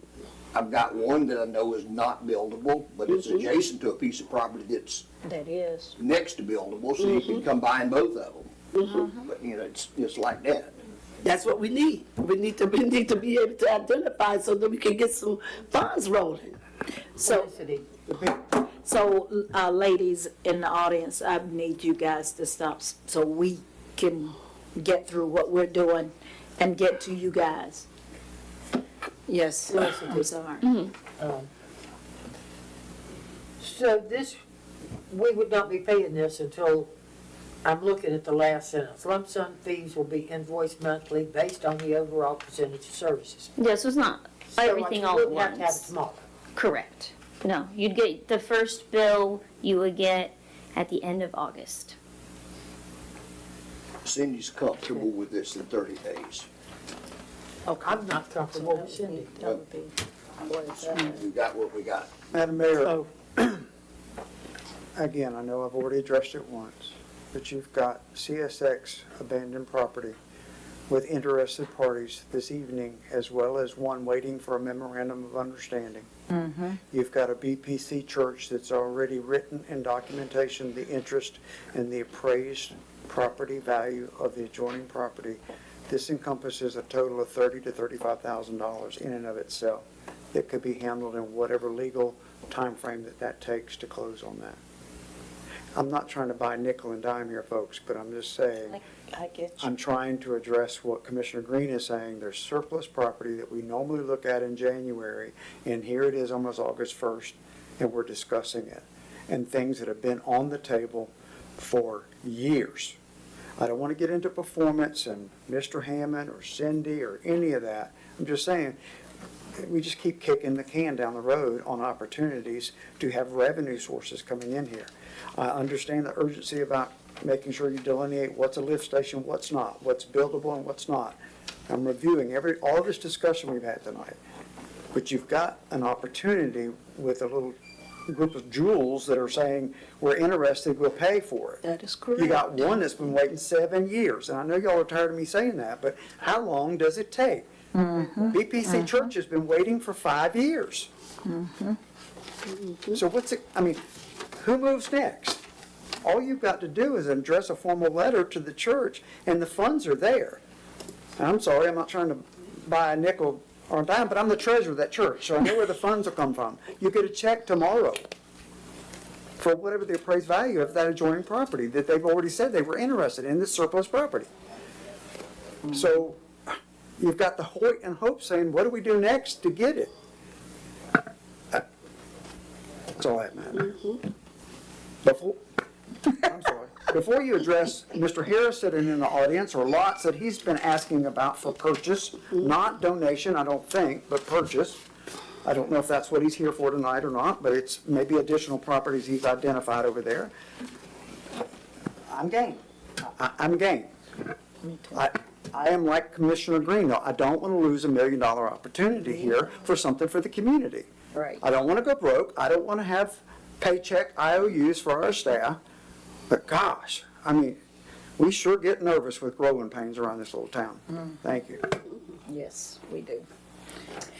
All right, public comment. I'm asking for anything for the Archer Community Center. Be quiet. You're my best friend. No, we're not anymore. Come on, Ms. Lopez. He always Commissioner like to Hope. bug me, you know that? But it's okay, I'm here on business, okay? Yes, ma'am. My business is this, I agree with everything that Commissioner Green said, and I am so upset. I'm more upset about our finances than anything else that's going on in this town. I just can't believe that we got to this point. And I know that there's a person back there who is always talking about the money. You know what I mean? Laura Costello, you mind if I call your name? That's fine, as I have. What, that lift station you was talking about, over there on my road? Corey Harris and a whole bunch of people a long time ago, 'cause it's a beautiful lot. They wanted to buy it. And it wasn't just him, the people before them. But I probably won't sleep tonight, because I know what it's like for money to go back. Long time ago, I helped get it, asked for it, Swanee River Water Management, $500,000 for the drain system. That money went back, because we didn't do what we were supposed to do at the time. It hurts. And to have that facility in this position now is terrible. We have a community center over there. Yes, I'm gonna talk about the Archer Community Center. The community center is sitting over there, and there's not a soul, that's why we need a liaison. There's not a soul promoting it. Do you know if that was promoted, we could bring in all kinds of funds in that building? I mean, from that building? But nobody's promoting it. My friend and I revised the application to make it more friendly in July of 2023. It was approved by Mr. Hammond, Cindy, Tansy, and Deanna. But when I asked Deanna about it, of course, Deanna's been so busy trying to keep up with other things that she hadn't had time to do that. But can you imagine how much money you could make? So when them 3 months are up that y'all got no firing, no hiring, you sure better start thinking. Thank you. Good night.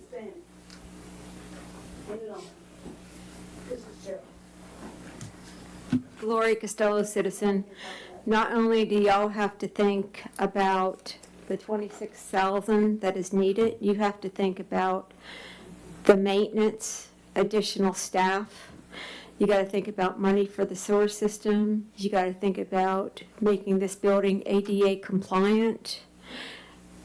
We're in really bad shape. This is why I asked you commissioners not to go, and the manager not to go to Florida League of Cities. We need every penny we can get, and those reservations need to be canceled. Last week, there should have been serious conversation when y'all knew that we were $33,000 negative in our reserves. And not one person asked questions about it but Commissioner White. And we were $33,000 negative in our reserves. Okay? That, like the rest of y'all, wasn't even concerned last week. I was shocked. We ran out of time last week and about to When run out that of was time brought tonight. up, there was We no can't clean up nothing from last week. conversation about it, okay? Ron brought by an idea about having an advisory board to help staff and this commission. And now we're talking about all these things falling through the cracks, and not one commissioner seconded the motion to have an advisory committee. And it was to help y'all and staff, okay? I don't understand what y'all were thinking. I really don't. Thank you. Well, we can't go back in the past with what we were thinking, but we're thinking tonight, so thank you. Appreciate it.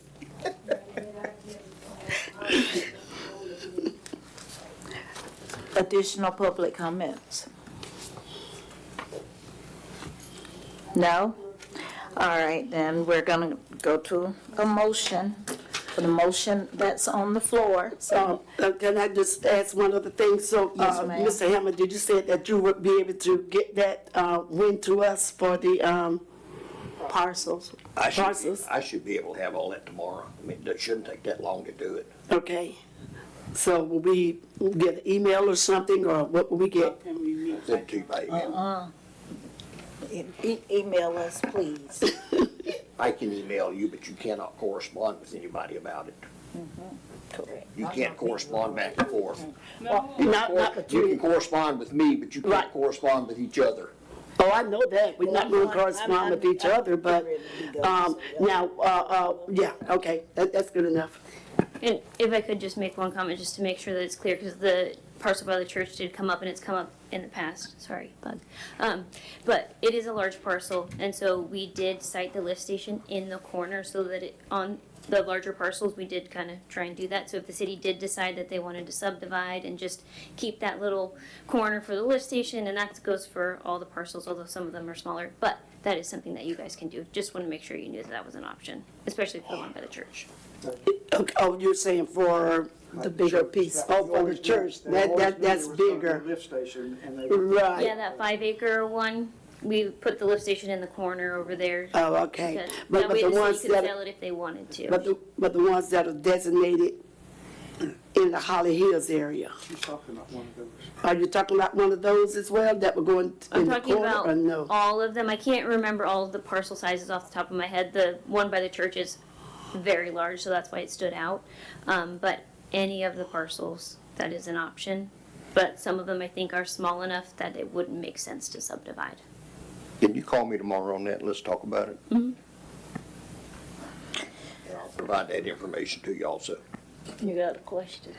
My question is, can we bring this back to the agenda about the partials? Is our next meeting August the 12th? I think it is. It is. Okay. First day of school. Exactly. Okay. Because if we brought to the agenda, we can pick some of those then to put up for sale. That. We need to put every one of them up for sale. We can. Put them all up for sale. Well, put them all up for sale, but because we need the revenue. You have already approved the sale That's of what I those said. properties. I'm sorry. Yes, Y'all sir. have already approved the sale of those properties. Oh. It's just trying to find somebody that's interested in buying them. That's what I You've done a thought. resolution for that already. That's Did that It's just trying to find somebody to buy them. Well, that values, I don't know why we didn't move on. That's all right, he's gonna send us the new information. Let's move forward. All right. You wanna say something before we vote? Just real quick. Madam Mayor, to the commission, if you guys are talking about altering where the lift stations are, again, there's two retention ponds in Holly Hills, and the retention pond is within a few hundred feet of, The retention pond that constantly floods, and we there's one on top, there's one on the bottom. So I was just wondering if it's possible. If it's not, I'm not an environmental engineer, and I'll be the first to say that. But if it's possible, that the one that sits up higher, if that could be used as a lift station, that would alleviate having to use that other lot. Plus you have one that's closer to the railroad that you said you're gonna do as well. There's some other city properties up there as well. So again, just exploration. The one by the railroad is the Helping property. That's the master lift station. Like, what I'm saying is that you have some other properties up there as well, that's city owned. But, yes. Thank you, sir. Thank you, Mr. Harris. All right. All right, so for the motion on the floor, all of those in favor of the motion signify by saying aye. Aye. Opposed likewise. Aye. Motion carries 4-1. Thank you very much. You're welcome. Thank you, Felicity. We gotta move backwards. All right. Item 1, resolution number 2024-16.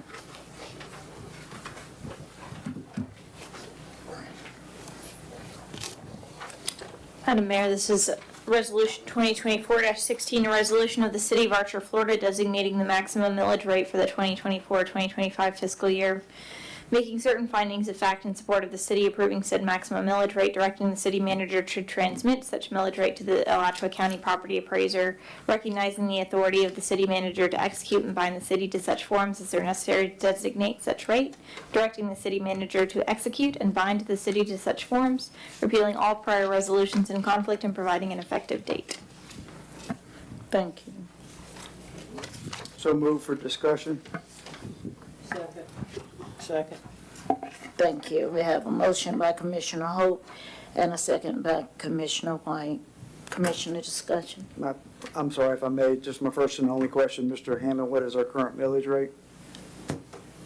I knew you were gonna ask that. I'm sorry, you knew I was gonna, I ask it every year when we. Yep. I think it's 5.75, but I don't wanna validate that without Deanna, somebody giving me Right. that information. Right. Because that was the question going in my head, and I know it's, I always ask I it know every it's year, I should similar have to prepared that, Mr. but Hammond, because it should be in this, I think in this resolution. Not I thought it within- was until I read it just a second Yeah. ago. Because I ask it every year. It's just not that, yeah, that's usually. a good question, bad question, but we need to know what the current is so that we can act on. I think it's 5.74, 5, 6, something like that. But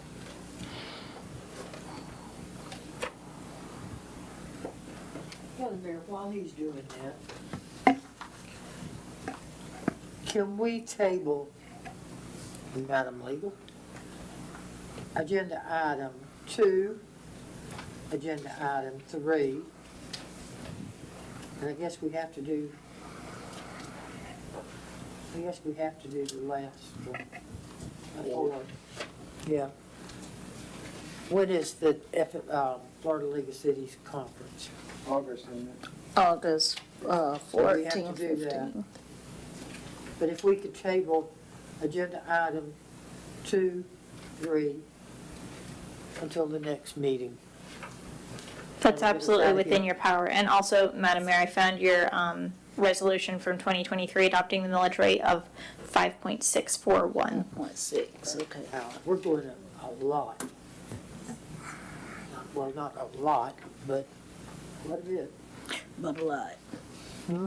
But a lot. Yeah. I'm also giving a lot. Yeah, we back to the are. city, rather than kicking the can down. Excuse me.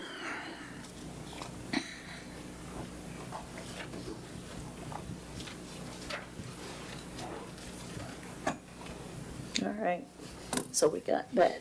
Any other commission discussion? No? Public discussion on the motion? Thank you for giving me. No? All right, then, let's go to a vote. All in favor of the motion on the floor signify by saying aye. Aye. Opposed likewise. Motion carries 5-0. I will make a motion that we table those two items. I second that, Madam Mayor. All right, we have a motion to table 2 and 3, correct? agenda items 2 and 3. Okay. Motion by Commissioner White, second by Commissioner Hope. Any commissioner discussion on those? Public discussion on the motion. All right, seeing none, let's go to a vote. All in favor of the motion signify by saying aye. Aye. Opposed likewise. Motion carries 5-0. Agenda item 4, 2024 Florida League of Cities Annual Conference, designate a voting delegate. Don't you get that? Aren't you our League of Cities delegate, representative? No, usually I'm no.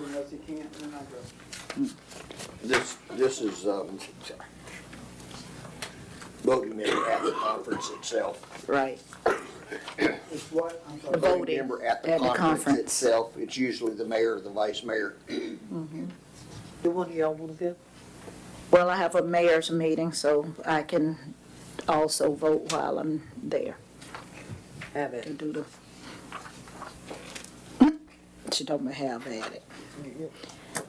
That part is real quick and easy.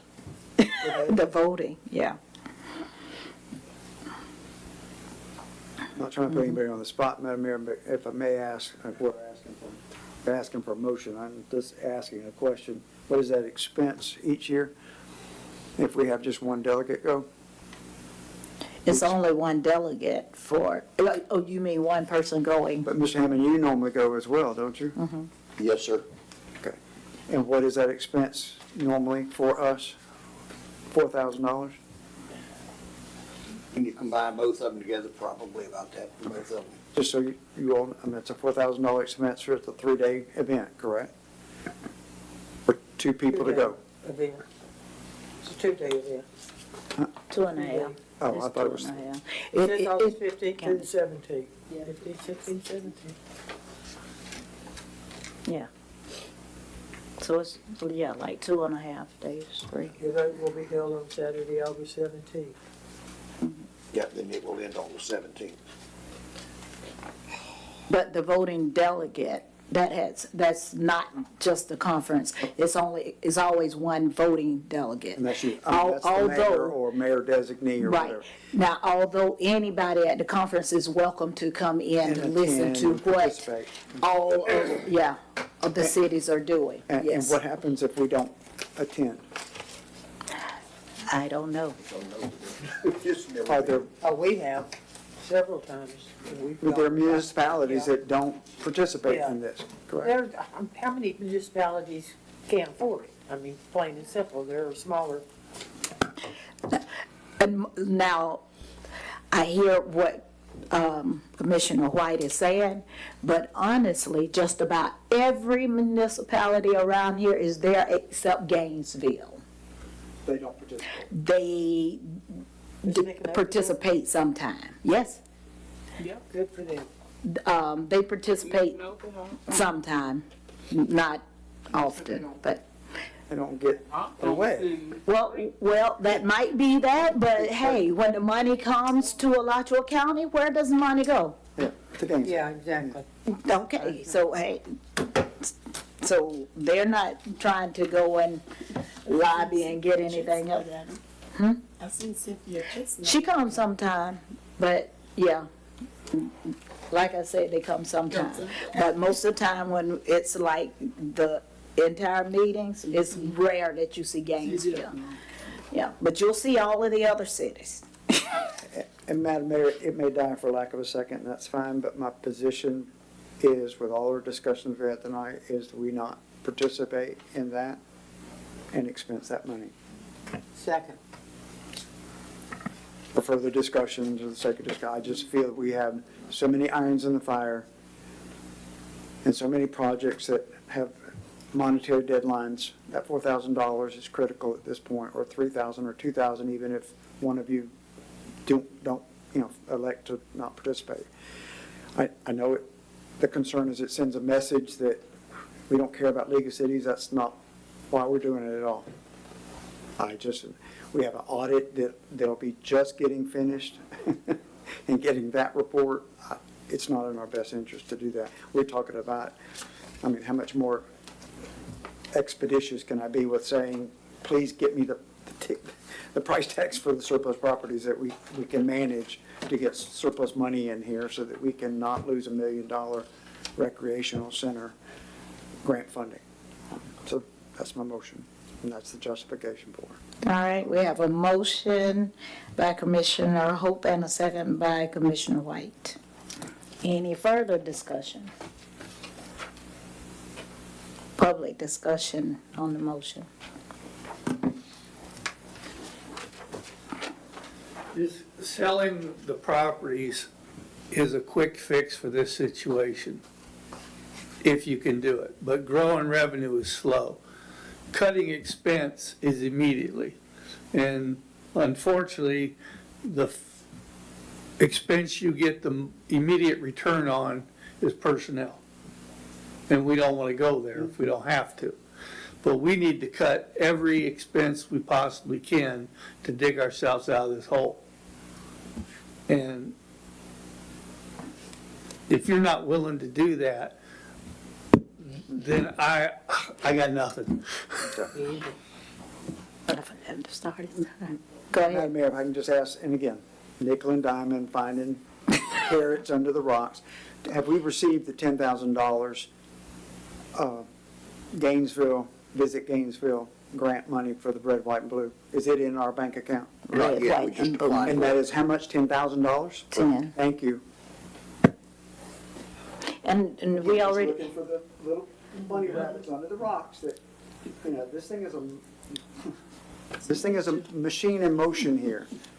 And I understand and respect you, Ms. Costello, saying, we were in the negative at that point in time. But as in respect to Cindy or any accountant that is auditing us, it's money flowing in, money flowing out at all times. And those grant sources are coming in at times that are not captured, that when we're reviewing bank statements, and then the money's there, the bill paying, and then the flow of the money in from that, it all depends. It hasn't for the last 2 months. Madam Mayor, may I make one more comment? well, since you didn't use all of your time, I guess so. It's not flowing in like it should be. Normally, once you sit down, that's it. I but know, go and I ahead. appreciate But that. go ahead. But with the proper supervision and oversight, we wouldn't be in this position, which is why I brought forward the oversight. And yeah, it could get to micromanagement when you're in a bad situation, but once things are resolved, it flows, and if there's a hiccup, and if the city manager needs help with something, et cetera, oversight. Thanks, sir. And you can only expect what you inspect. All right. You coming? I see you sitting on the edge of your chair. I was debating. Well, I was about to close it up, so if you're coming, Because I come know on. y'all already heard me, and I asked y'all, because I knew it was coming up, and I watched the credit cards, and that the travel is a huge, huge expense. So I know that we could save a lot of money there, and that would be immediate. So I hope y'all, the rest of y'all get on board with that. I appreciate it. Thank you. And so is an event hosting for the community, i.e. the Memorial Day events and the cost of that. We have That's true. Veterans Day event. There's going to be an all-day event coming up. We need to make decisions on those now. We have a Christmas support situation. We need to make decisions on those now. Right. Not tonight, I'm just saying, and all this needs to be agended next month for us to review those estimated expenses from the historical from last year. Because I can assure you, it's big expenses. Mm-hmm. Lot bigger than we think. All right. And so But that also sends a very negative community statement. So I'm just saying, Madam Mayor, again, we have a motion on the table, but I'd like that for the immediacy of review, please. Thank you. Okay.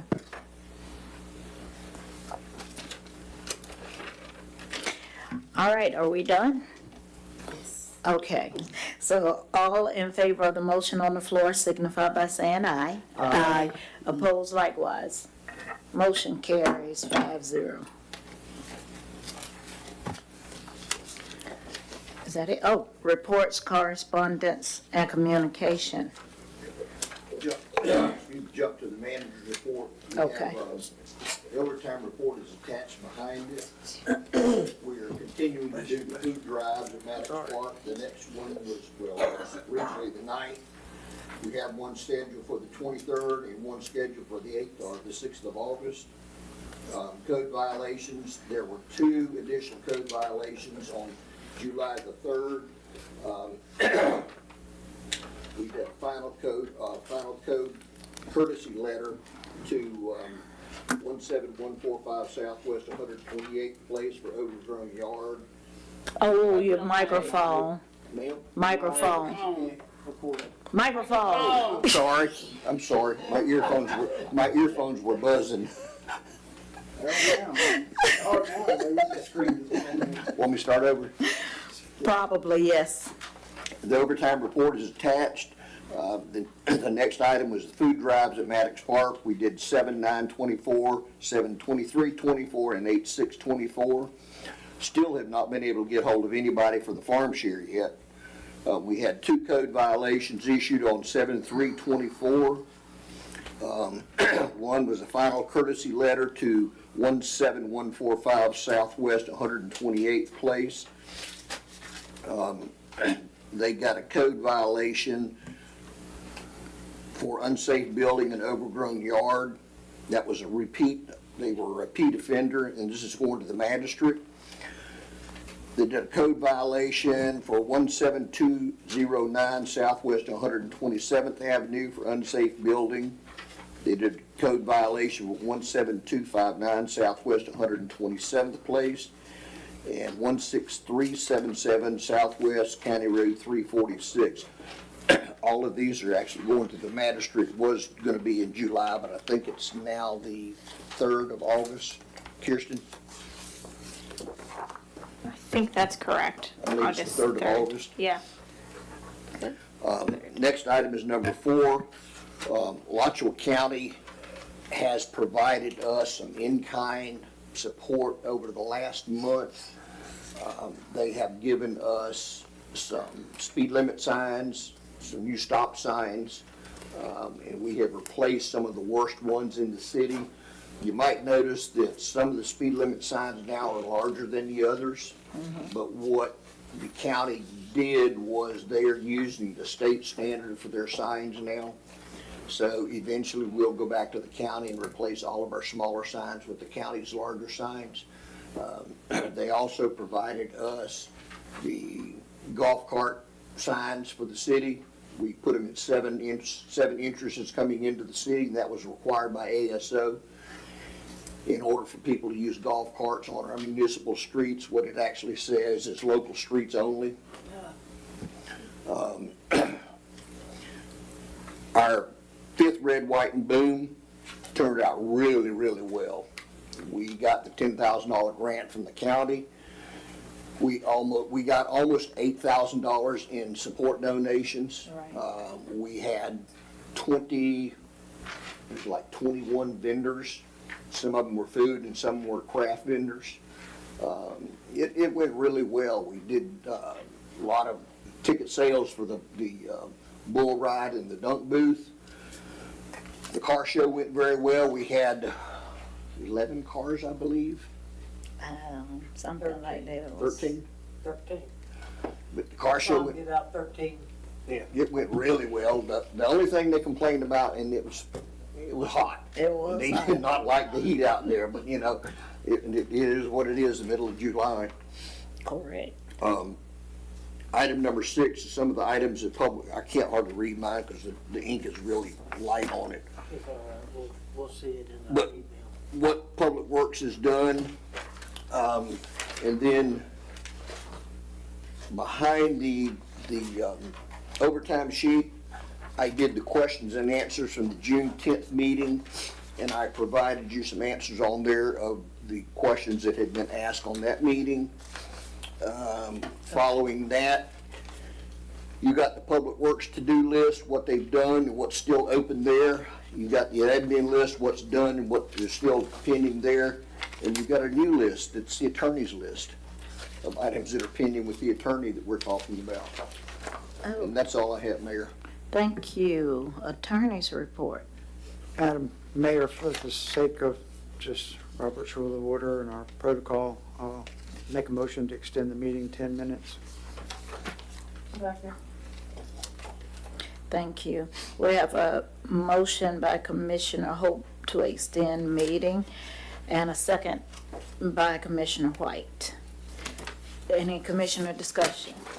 Public discussion on the motion? All right. All in favor of the motion signify by saying aye. Aye. Opposed likewise. Motion carries 5-0.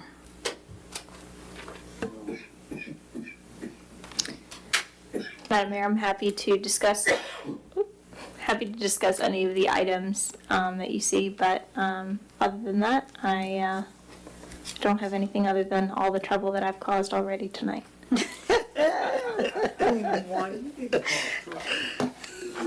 Yeah.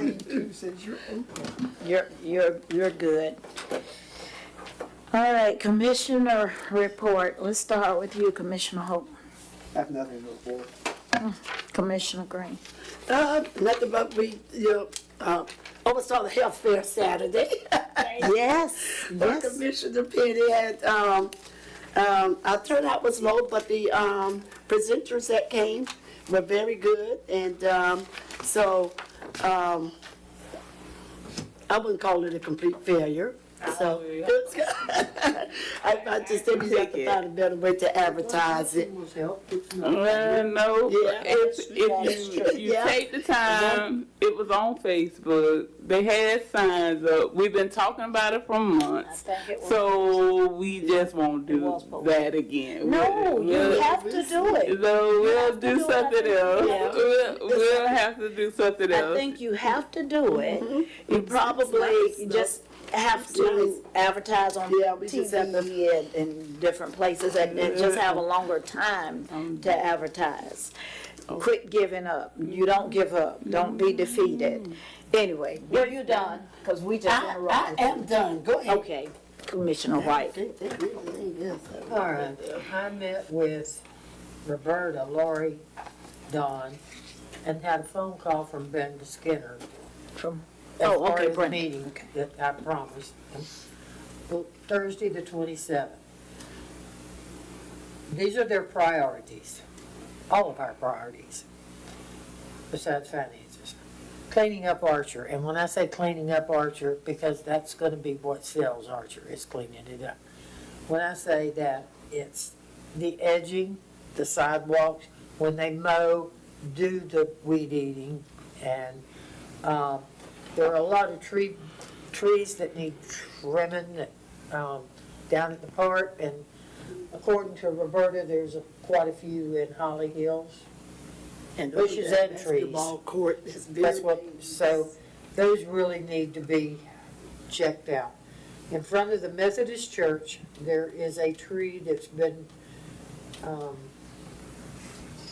sawed down, cut down, because they left a stump, and it's a pretty good sized stump. They feel like somebody backing out of the church could hit it, and, a citizen has placed 2 signs on each side of it, open to show that it's there. Could we get that mowed and possibly ask the arborist, what's her name? Oh, I can't never remember. Yeah, I was gonna talk to her all the time. To, maybe plant a couple to replace the ones that have been removed there. At the last meeting, Commissioner Green was not aware that she could, turn in and be reimbursed for her gas and for gas mileage, meals and all. No, I'm sorry. Go ahead. Okay, yeah, the gas, I did get, I But you didn't know weren't about aware the of it when mileage. you- Right, okay. I didn't know about the mileage, but I did get reimbursed for gas. So- But I know there was two things, mileage. There's several things, and I got a call today where,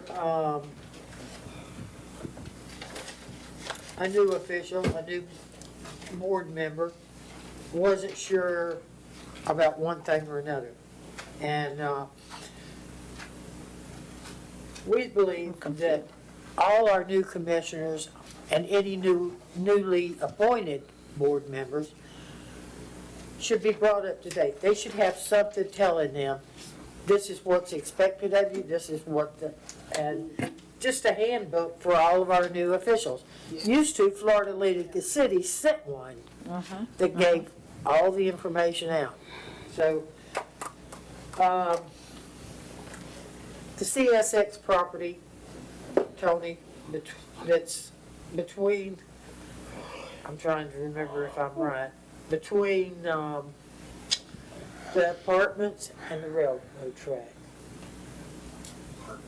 And it may be this side of the railroad track. The apartment's on 346. Oh, okay. We're coming this way, the railroad track there. Apparently, that needs mowed badly. Now, I know it's not ours, but, and I don't know if it's theirs, but could we get with CSX and ask them to mow it? If I can find somebody with Well, CSX. that's been the problem all the way through, is finding CSX to do much. The barn, there's, for some reason, they're using a lot of data. 1,000 megabytes, 1,000 megabytes, is that it? At the barn? Is that it? Okay. The Public Works. Public Works, where they, up there where they are, yeah. And apparently they're using 1,000 megabytes. I don't use 1,000 megabytes at my house watching TV all day and on the computer and on my phone. That's a lot of data, so, yeah. So that's all we have right now. If those things could just be checked out and, Mayor, Commissioner Green, Yes. on the mileage gas, you get one or the other. Okay, yeah, I talked with Cindy. Okay. so, yeah, she should have known I that. And didn't used to, know, right. yeah.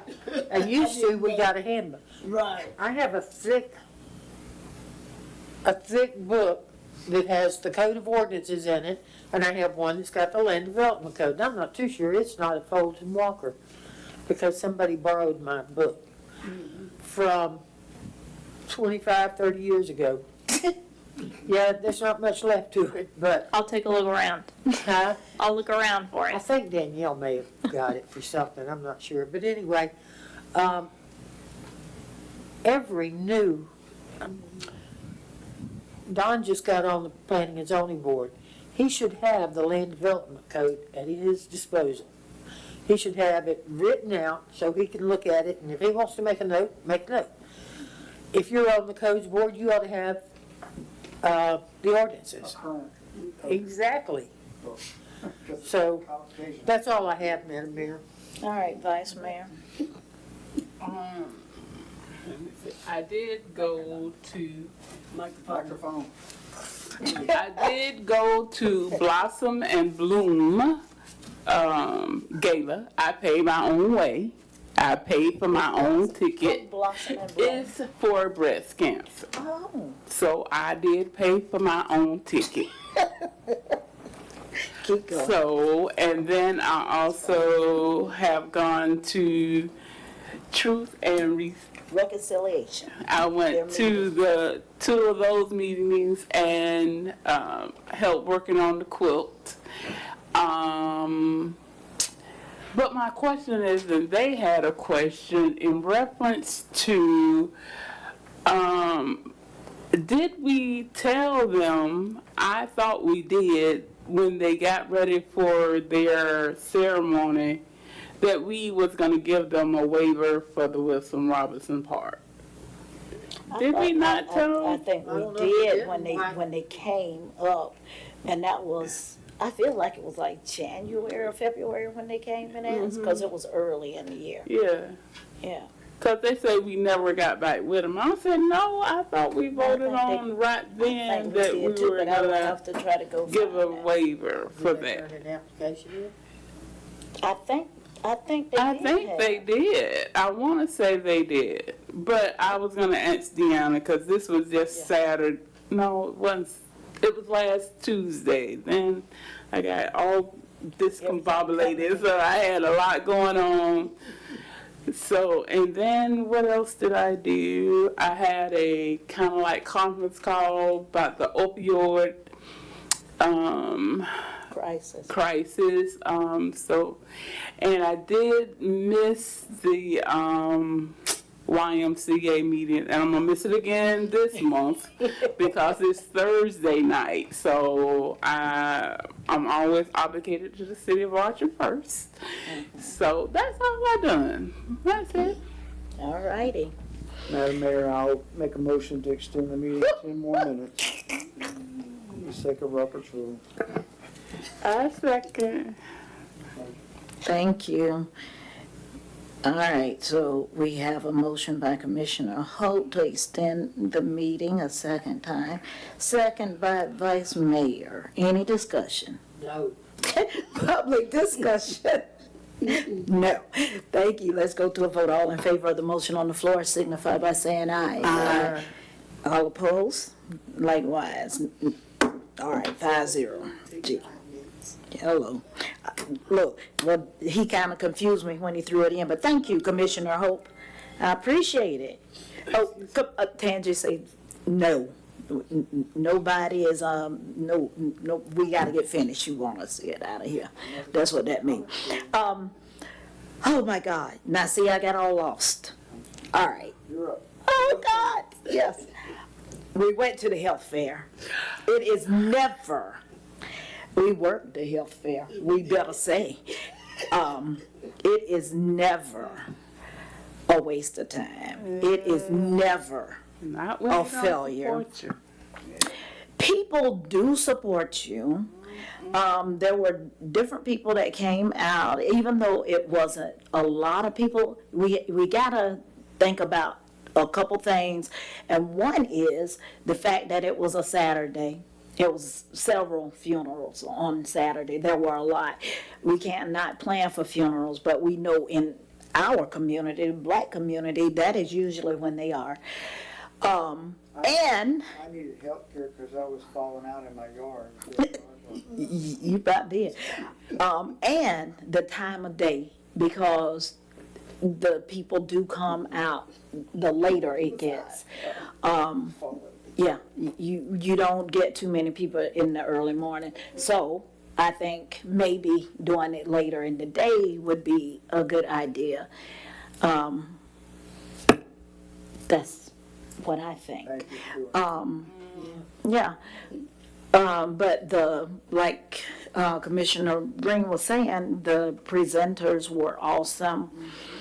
They were jovial, so not one time did any of them appear to be disappointed. They were excited, and actually one of them was very pleased at the food that was prepared for them. There was something I paid for that with my money. The city didn't pay for it. There was something else going on, and she got on her phone, and whatever group she was from, and she lives here in Archer, she got on her phone and wanted the other people that were attending something else in Archer to know that she came to the best event. And so I kind of laughed because I was like, the best event, okay. And but to her, it was good because the information that she received was good, even though she was presenting information, but then she had a good plate. She fixed her own. So that's one thing. I still try to participate in the Monday meetings with the League of Cities, so it's all of the cities, and Gina So when there are emergencies, we know what's going on. And it was one more thing I was gonna, oh, that's what it is. The back to school and the community fair event that I'm planning is for August, and it is the weekend after school starts. And I have reached out, even before all of this, I reached out to different organizations to sponsor it. So I've heard from a few of them, and I'm waiting on a few more for that. So that's August 17th. All right, okay. So I'm gonna try to also send emails to the churches. I wanted to do that today, and today was a crazy day, so I didn't get to it. All right, public comment, you have 3 minutes. Three quick things. One, the health fair, it'd be a perfect opportunity to get input from the community on what they want to see at the health fair, which is also get them promoting it, which would bring more into the thing. So just another thing. And I asked on Facebook and I got what replies I did, and that's what I implemented. But Facebook, I mean, I don't know. You know. I don't know what else we can go, but go ahead. Say, yeah, don't take his time. Okay. Go ahead. And the other question I have is, I know a couple months ago, we talked about, the, Archer, the review board, the, charter review board, and several of us expressed interest, and you were going to the community meeting I never heard the results and who's on the So it wasn't her. I gave it to Danielle. I gave that information to Danielle. The person that I was supposed to contact did say yes. I don't remember who it is, but I remember sending that information to Danielle. And I know the person that Vice Mayor asked said yes, because I saw her at the next event and she asked me about it, and I said, oh, so are you gonna do it? And she said yes. I had Yes, two. you The did. McSherrys declined because they felt that they weren't in the city of Archer, so neither one of them wanted to participate in it. And then Pastor Glenn Thigpen was the other one from the Family Life Church, and he has been at summer camp and has not returned my call to tell me whether he has interest in it. Ma'am? Oh, so he's using his summer, I understand. So now I remember it was Shelley, and I did talk to Shelley, and Shelley was happy to do it. You had interest, okay. Yeah. So you have your members? You have enough, don't you? Yeah, because I think we had like 7 on that list, and yeah. So You also had an interest, didn't you? Yeah, I had an interest, so then that's why I was wondering. well, What Danielle took decisions the were made? list with her. I'm not sure what she was doing with it. Okay. But I do know, and if Commissioner Hope wouldn't have said what he said, I wouldn't have remembered who my person was. But I do remember emailing her that, I believe it was the very next day when I talked to Shelley, because she was excited about it, but she had said the same thing. I don't know if I could do that because I don't live in the city limits, and I told her we were trying to get a variety of people that service. Yes. So we're done. It's just a matter. Danielle's gonna produce the list. And then a follow-up. Okay, and then the last thing, you know, I brought the committee, you know, citizens committee thing up for a way to build the bridge between us. I would really like all of you to look at how are we gonna build this bridge? What are the other ideas to get the trust and confidence and to stop the stones being Yes. thrown across the river? Yes, Because that's not productive. it's not at all. And so, you know, I just look to you guys, you know, I mean, I had one idea, I thought it was a good idea, I still think it's a good idea, but also, if committees aren't managed correctly, they turn into a burden. But the key is you can disband them anytime you want. Correct.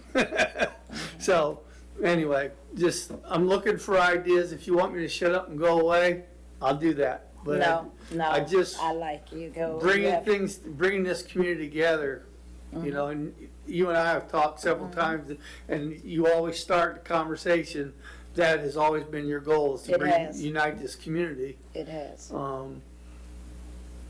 Yes, sir. And it starts with, Us, I'll say us in all this of room. us. All of us. Mm-hmm. And we need more people in this room. Correct, we do.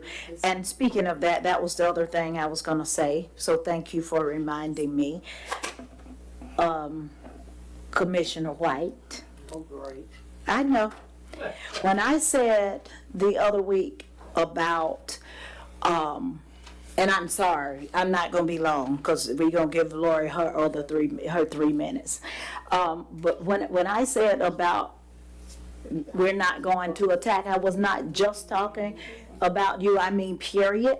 And so almost every time since I said that, it is like you are hurt by that. I was not, or you were feeling some kind of way about that.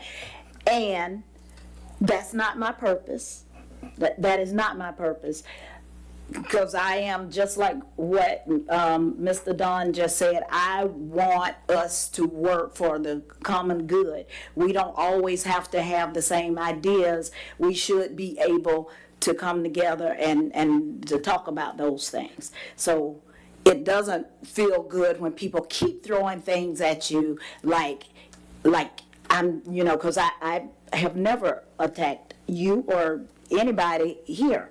So, you know, and that's what it still feels like that when you do it, because it's like, and so since she said, so let's try not to do that. And, Let's try not to, Mayor. and You brought it up. I did. You accused several of us of attacking someone. I said. Not attacking someone, attacking Tony. the city manager. Mm-hmm.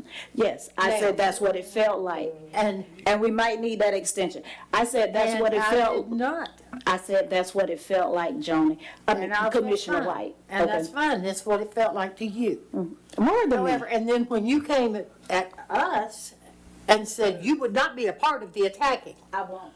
Well, that's all fine and good. I don't feel like I was attacking. Okay. And tonight should prove, when we can't afford to spend. It's a way to do and say all things. And so that was my point then, and that is my point now. So I wanted to say that and not to belabor the time or to argue about it, but I want you and everybody else to know that if I say something that you don't like or you disagree or you take personally, please, let's have a conversation about it, because that's not my intention at all, and I don't want it to drag out the time here. Okay? Mayor, make a motion to extend the meeting 5 more minutes. 5 minutes. I'll be quick. Wait. 3 minutes. We got to do this. Who's the second? I second. Thank you. Stones, we can't throw them I'm too weak.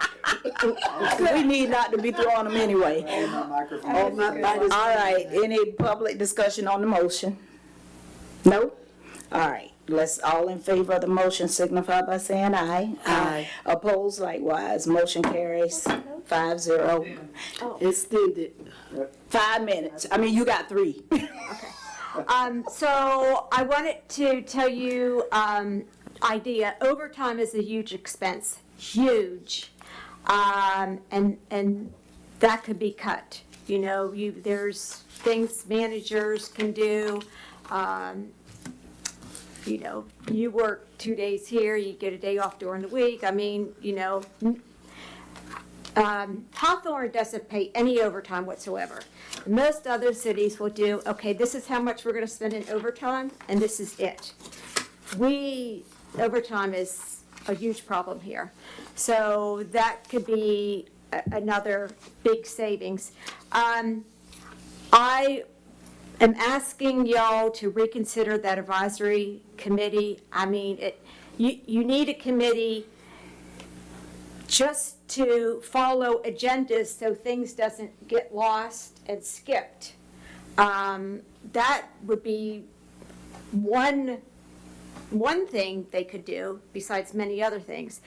But time and time again, I hear citizens don't come to the meeting because they don't feel like they're being heard.